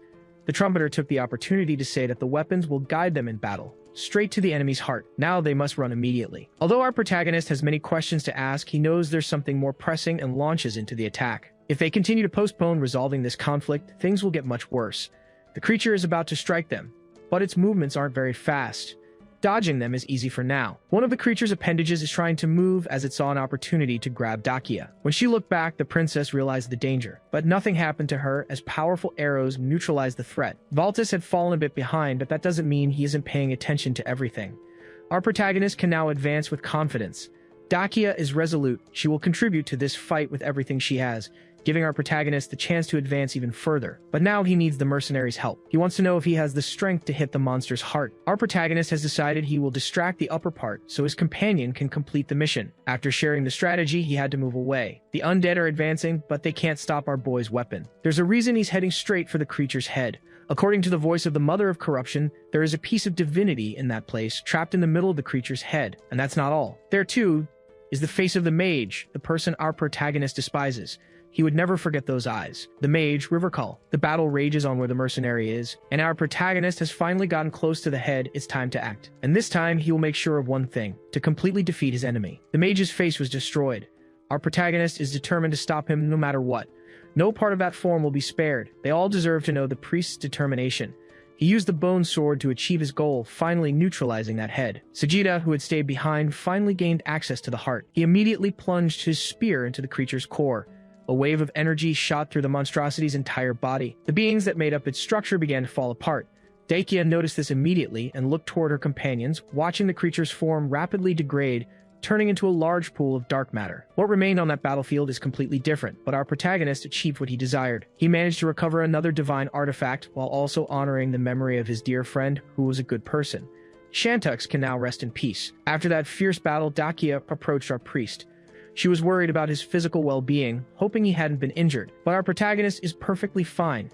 He wanted to know where Sagitta was, who quickly made himself known. He is still amazed by the potential of the spirit he had received. With everyone gathered, they are now looking toward the trumpeter. Still shrouded in an air of mystery, he asked them to follow him. But this request was only for our priest. Obeying his words, our boy began to approach him calmly. He still doesn't know what this mysterious trumpeter wants to talk to him about in private. Maybe he realized it during the battle, that our priest had taken the sacred relic. Or worse, that he realized he's a follower of the shadows. The trumpeter starts to move. This caused a reaction from the shadow guide, and our protagonist felt it too. In front of him, the trumpeter said that it was finally coming. But our boy can feel a mysterious presence. He even closed his eyes to sharpen his senses, because he knows exactly what has just appeared. It's a very powerful presence from a higher being, one that is above humanity. A part of this entity itself is standing before them, the one the trumpeter and the others worship. Even in the face of this presence, the trumpeter remains silent. Then he pointed a finger at our boy, who was very confused. The mysterious man told him he should go to the capital. Right after that, he seemed to lose his strength. The trumpeter fell to his knees on the ground. Our protagonist was a little worried, but he noticed the trumpeter was disappearing right after delivering that message. Still very curious, our priest wants to know if this person has anything else to say to him. At first, he was silent, but as his mask continued to fade, the trumpeter said he didn't know, nor did he wish to know. Our protagonist realized he wouldn't get any more answers, so he offered his hand to help the trumpeter stand up once more. Returning to his friends, he asked if the trumpeter could help with the cleanup, as the army of the undead could be very useful. But the mysterious figure replied that helping the living is not his obligation.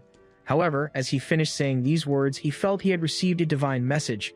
Something had appeared in the air above his head, and that was enough to make him change his mind, immediately asking how he could help. Our boy told him to look for survivors. The trumpeter wants to know if that's all, but our priest asked for something more. For those people to be taken to safe places. After playing his inaudible instrument, the dead rose once more. Dakia and the others watched, a little frightened. Only our protagonist seemed enthusiastic about this idea. He added that it would also be very helpful if any supplies found were moved to undamaged buildings, because anything left behind would spoil. Annoyed, the trumpeter gave another order to the dead. After that, he was interrupted again, but before our boy could finish his request, the trumpeter irritably told him to ask for everything at once. At the end of the day, our priest is holding the amulet that belonged to his friend. He's going to leave it in the trumpeter's possession, who took it without a word. After helping, he moved away from the company of the undead. Dakia found the situation quite unusual. She never thought the trumpeter would one day help them, and our boy said that he's a very kind man. But Dakia is sure our boy went to him for help, and indeed he did, but our priest didn't think he would succeed. And for accomplishing such a thing, the princess thanked our boy, because it was really very helpful. Faced with all this friendliness, the shadow guide became filled with jealousy. At night, in his room, our boy watches as the shadow guide tries to absorb the relic, but he's still thinking about the trumpeter's message. It's as if there's a sacred relic in the capital. If that's true, then he knows our priest's true nature. With this in mind, he decided to ask the shadow guide about the entity they had encountered, but to his surprise, she had never heard of it. This reminded him of the trumpeter's own words, that he had nothing more to say to our boy. This is a sign that its identity won't be revealed to everyone. Even so, he doesn't know what's happening. Soon, his thoughts were interrupted as the shadow guide got upset trying to absorb the relic. She's having trouble breaking the bond between the artifact and the divinity within it, but our boy encouraged her to keep trying, telling her she would succeed soon. However, even though she was very upset about it, he told her she couldn't keep throwing things like that. Even if she was frustrated, she should control her impulse to do such things, saying she could become 3 times more captivating than she already is. The shadow guide asked if she would be more charming to him. Our boy said no, shattering all her expectations, and asked her to listen carefully, because she's already very captivating to him. So it ends up being the same for him. It doesn't matter if she becomes 3 times more, or even hundreds of times more. After that short speech, our priest asked her to promise not to break things when she's angry. Inside another inn, 2 men are having dinner. One of them is saying that the followers of the shadows are spreading everywhere, and not just in that kingdom. Curiously, a blue-haired woman is paying attention to their conversation. She heard that Eratico had also faced big problems. Their city might be next. But the man told them not to worry because one person stopped the followers of the shadows in both cities. That is the great savior Marcos, and it's thanks to him that these men can sit here, drinking without a care. Because of this, they make a toast to our protagonist, repeating his name while the blue-haired girl listens intently. She doesn't seem to like the title our priest received, Savior. A man is furious about this whole situation with the followers of the shadows. He even managed to convince the Lord of Eradico to capture the princess. But thanks to everything that happened, nothing went according to plan. This makes him more and more enraged, because he's sure of one thing. The Prince of the Dragon Empire will be very upset when he hears the news. and he will certainly be even more furious if this man does nothing about it. He knocked on the door a few times after thinking about the situation. He announced himself, saying that Hilden wished to see His Highness. His entry was finally authorized. The prince inside doesn't seem happy with this visit. Now, in the middle of the snow, stands our priest. He seems to have stopped some bandits and asked the last one to repeat the threats he had made. Even so, that man was also neutralized. Dakia still watches it all with a certain heaviness in her heart, but our boy assured her he would bury them all. He did so in a mass grave marked with a large cross. When finished, he said a prayer to the Shadow Guide, because in this process he will conduct a ritual for the fallen. Thanks to this, he managed to absorb a few more divinity points. Due to the frequency of bandit attacks, our protagonist is managing to gather many points. And now, it's time for him to resume his journey. Together with his companions, they continue walking, until Dakia decided to ask another question. After turning his attention to her, he heard that the princess doesn't intend to criticize him, and she would very much like not to be misunderstood in this situation. But he has never shown any compassion for the bandits, and she would like to know why he behaves this way. However, if he doesn't want to tell the truth, he doesn't have to. Our priest ended up sighing deeply. First, he asked the princess if she had also asked Valtis and Sagita this question. She said yes. Valtis said they have to do it because armed bandits could attack other innocents. Meanwhile, Sagita is just doing his job since he's a hired mercenary on this trip, but he could spare the bandits if the princess wished. In response, our protagonist gave his answer. He believes that people have great potential. These words confuse the princess, as she imagines he must believe in the rebirth of souls. But for our boy, he believes in the potential for repentance, that they can live a better life. This only confused the princess more, because if he believes that, he should let the bandits live. Our priest simply replied that making the right decision isn't always easy. Although he believes in the potential for repentance, he also thinks there's a very high chance these people will return to doing evil. And that is why he doesn't spare any of these souls.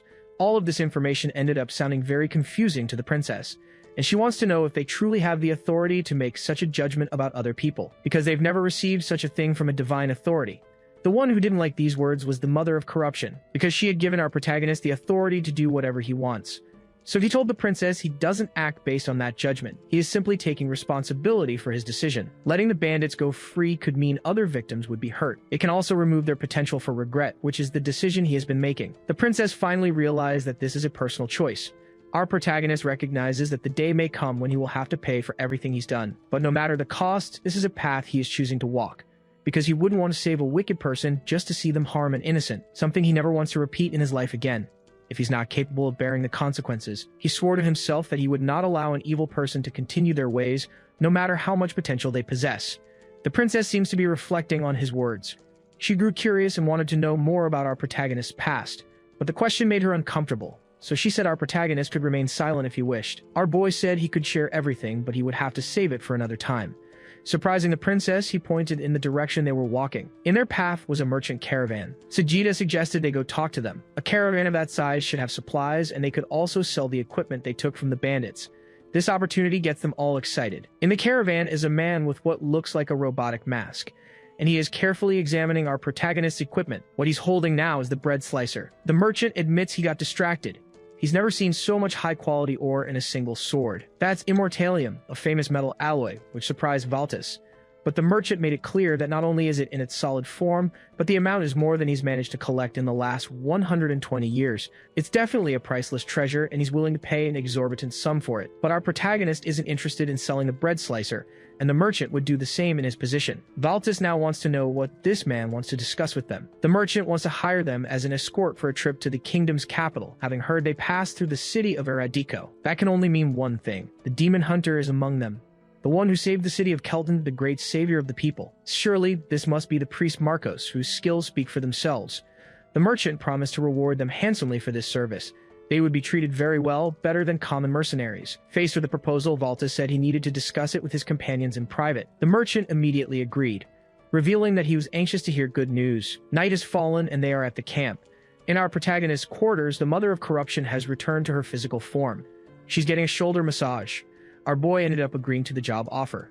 He promised they would look for a good inn once they reached the capital. While they were inside, our guy heard a scream from outside. Some of the mercenaries are having trouble with a large creature. An old man among them understood what was happening. They are all being attacked by giant bats. This news immediately worried our protagonist. The creatures are ready to continue their attack, but our protagonist is already outside. It's time to put the bread slicer to work. His strikes are effective, taking down the creatures one by one. Valtis is also in the battle, firing her arrows. The The force of her shots was impressive, capable of downing targets in a single hit. The two of them fighting as a duo are truly powerful. Our protagonist remains firm in his purpose.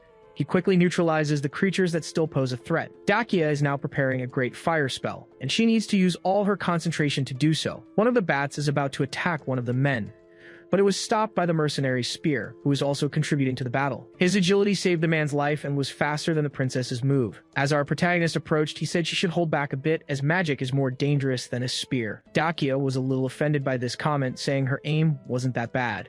She can't believe she would miss such a large target, but our protagonist said they are bats, and their movement pattern is unpredictable. A fire blast like that could hit an ally, which is why she should be more cautious. Despite being annoyed, she accepted the correction. After the fight, our protagonist managed to return to his tent. The bread slicer is also completely filthy, but our boy didn't go to rest just yet.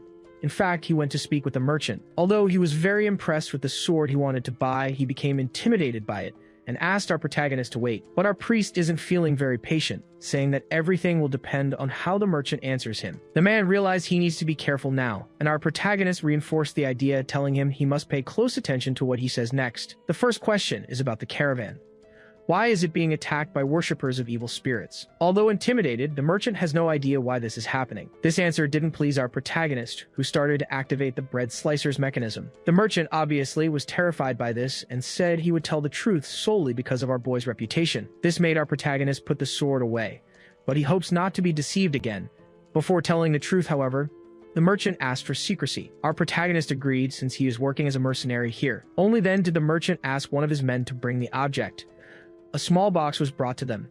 The attacks began after this merchant took possession of a particular item. He was asked to take it to the capital. Our protagonist realized he must have suffered great losses from the repeated attacks and wanted to know why he didn't give up on the job. The merchant explained he received immortalium as an advance payment and would get the same amount upon delivering the item in the capital. The truth is, he has no idea why they want that item, and when he asked other priests for information, he got no answers. Finally, he revealed what was inside the box. Seeing it, our protagonist was very surprised, because that is a holy relic which possesses the power of the mother of corruption. Now he knows what the worshippers of evil spirits are looking for. Our boy has the hand, which works as an artifact to find these objects, but he doesn't know how the worshippers of evil spirits can also search for them. Showing his curiosity, the merchant asked our protagonist why they want that object so badly. The priest said he doesn't have an answer for that. He understands the gravity of the situation, but he has something else to ask now. The working conditions. That man hid something from them, and that should be reflected in the payment for this service. Our protagonist suggested doubling the payment, a proposal that quite startled the merchant. But lost in thought, he was forced to agree. Faced with such negotiation skills, he even suggested our protagonist should become a merchant too. Reunited with his companions, they praised what he had achieved. One of them noticed the signs of battle on the caravan. Sajida realized from these marks that things were complicated. Dakia said they should have been informed sooner, but the mercenary understood that they would have encountered the same enemies anyway, since they were heading in the same direction. Valtis agreed.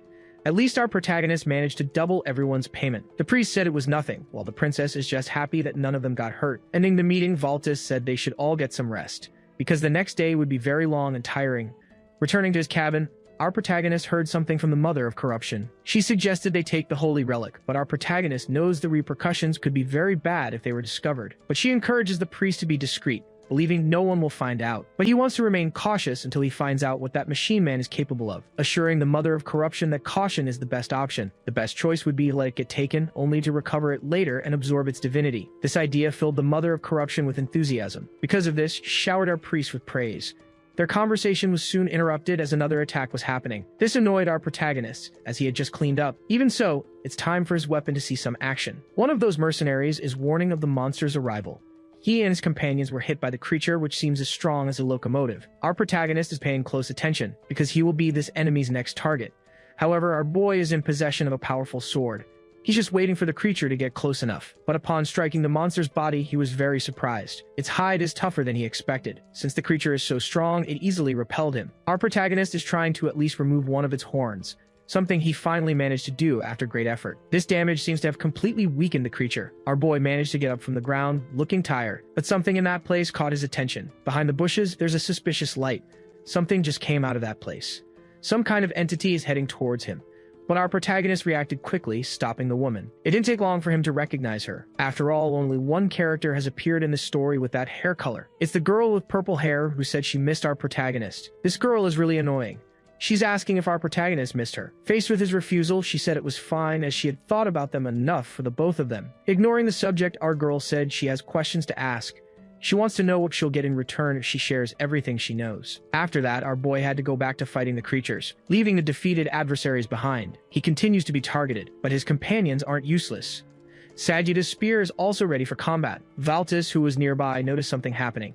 The creature that was hit is running away, and it would be wise to stop it from taking the spear stuck in it. Starting the chase, our protagonist said he would handle it, showing he can be just as fast as that monster. Slowly, the distance between them is closing, and our protagonist is ready to throw the bone sword, hitting the creature right in the middle of its back. This blow proved to be decisive. Now our boy can retrieve his weapons, leaving the defeated creature behind. Thanks to this, our boy can be alone for a bit. He apologized for making the citizen wait, and she grew anxious because of it. As soon as she came down from the tree, she asked if our protagonist would do everything she had asked of him. But our protagonist refused all her terms, because he needs answers first, and the girl said she would help him. The first is to know how many spirit worshippers are there to attack them, but the girl seems to have trouble with numbers, taking some time to say there are only 3, not including herself. What upsets her is that her companions keep ignoring her presence. But judging by the girl's collaboration, it makes perfect sense that she's being left out. Even so, our boy is playing along, saying her companions are very cruel. This leads him to the next question. He wants to know why the caravan is being attacked. The girl said it's because of the necklace. Their mission is to steal this item. Our protagonist wants to know how they found out about the necklace's presence in the caravan. The girl said she has no idea. However, the person who hired the merchant is also part of Liberatio. This information surprised our protagonist, as those attacking the caravan belong to the same secret society. This is a sign of conflict among them, but the girl made it clear it's not that important. This situation is more of a mind game. Our priest already expected them to be internally divided. He wants to know if the girl belongs to any faction. She said she's neutral and does anything for money and materials. This made our priest ask what kind of materials she's looking for. The girl needs those used for her puppets, and she's going to explain to him how it works. She is a priestess who serves the trembling thread. Finally, our priest realized that the girl he saw before and the one before him now are both marionettes. He was soon interrupted. The girl told our protagonist to be cautious, as her companions are preparing something big. After receiving all this information, our protagonist wants to know why she is helping him so much, which surprised the girl, because this question is very different from the others he had asked so far. A deep silence filled the air. Our protagonist said he's no longer curious about it, which left the girl deeply disappointed. She really wished he would keep asking about that topic. Even so, he still needs information and wants to know what the girl wants from him. She said she'll tell him the next time they meet. This made our boy smile. Using his sword, he bid her farewell. The marionette was deactivated, and the girl also said goodbye. Finally, things are quiet at the camp. Upon returning, someone called out to our protagonist. It's the princess who was waiting for him. Our protagonist asked if the matter was urgent, because the princess should be resting now since they could be attacked at any moment. She would like to rest, but she noticed the priest was gone for a while and wanted to know where he had been. Our boy was chasing a monster and sensing a nearby energy, decided to investigate. This only made the princess even more worried, imagining he had found an adversary, but our protagonist said he didn't find anyone. She is genuinely worried and brought her handkerchief to the priest's face. But the closeness made him uncomfortable. He didn't let the princess ruin her handkerchief like that. But the princess said she brought the handkerchief especially for this occasion, to clean our protagonist's face. While holding one of his hands, she asked him not to run away. The princess is now cleaning his face, while the mother of corruption gets very upset. Finally, she managed to do everything she wanted, leaving the rest of the cleaning to our priest. She also left the used handkerchief with him. Moving away, the princess wished the priest a good night's rest. Finally, our young man can enter his cabin, thinking that the day had been very long. Immediately, the mother of corruption materialized there. She didn't like that gift at all and is now holding the handkerchief in her hands. Our protagonist said his face has already been cleaned. Even so, the mother of corruption insists on cleaning it one more time. The next day, everyone resumed their journey through the snow. Our priest heard something. Looking towards the horizon, he was confused about the sound. He immediately remembered the purple-haired girl's advice to be cautious. This could be worse than an ambush. A large explosion occurred at the top of the mountain, and our protagonist knows exactly what that means. An avalanche is happening. He told everyone to abandon their items and start running immediately. The great mass of snow is coming down on all of them, and this could be very dangerous. The avalanche is approaching fast, and our boy wished he had a little time to act. Trying to think of a solution, he spotted the princess. Approaching her, he said he urgently needed her help. There's no time to run. The avalanche is approaching too quickly. No one will get out unscathed, but with her help, they might be able to save these people. Dakia, looking quite insecure, has no idea how that's possible. Our boy told her she must hit the avalanche with her magic. She had been waiting for an opportunity to use her techniques, and our priest said the time has finally come. But the princess is very insecure. She doesn't believe she has a technique capable of stopping something this large. Our boy said she doesn't have to stop the avalanche, just delay it long enough for people to escape. Dakia said that while she channels her power, she won't be able to move and will be too exhausted afterward. Hearing these words, our protagonist assured her he would protect her, no matter what happens. Apparently, the girl became extremely motivated by this. She's willing to do her part, but she demanded that our boy keep his word, because now she is trusting him completely. Using all her concentration, Dakia's magic is slowly manifesting. An enormous power is gathering around her body, and she finally managed to unleash her attack. A large beam of energy shot towards the avalanche, striking the mass of snow that was heading towards them all. A huge explosion occurred, and the shockwave nearly uprooted the trees. Dakia is using all her power for this, hoping to stop the avalanche completely. In that instant, our protagonist saw her potential grow a little more. The girl had been rated with 4 fingers.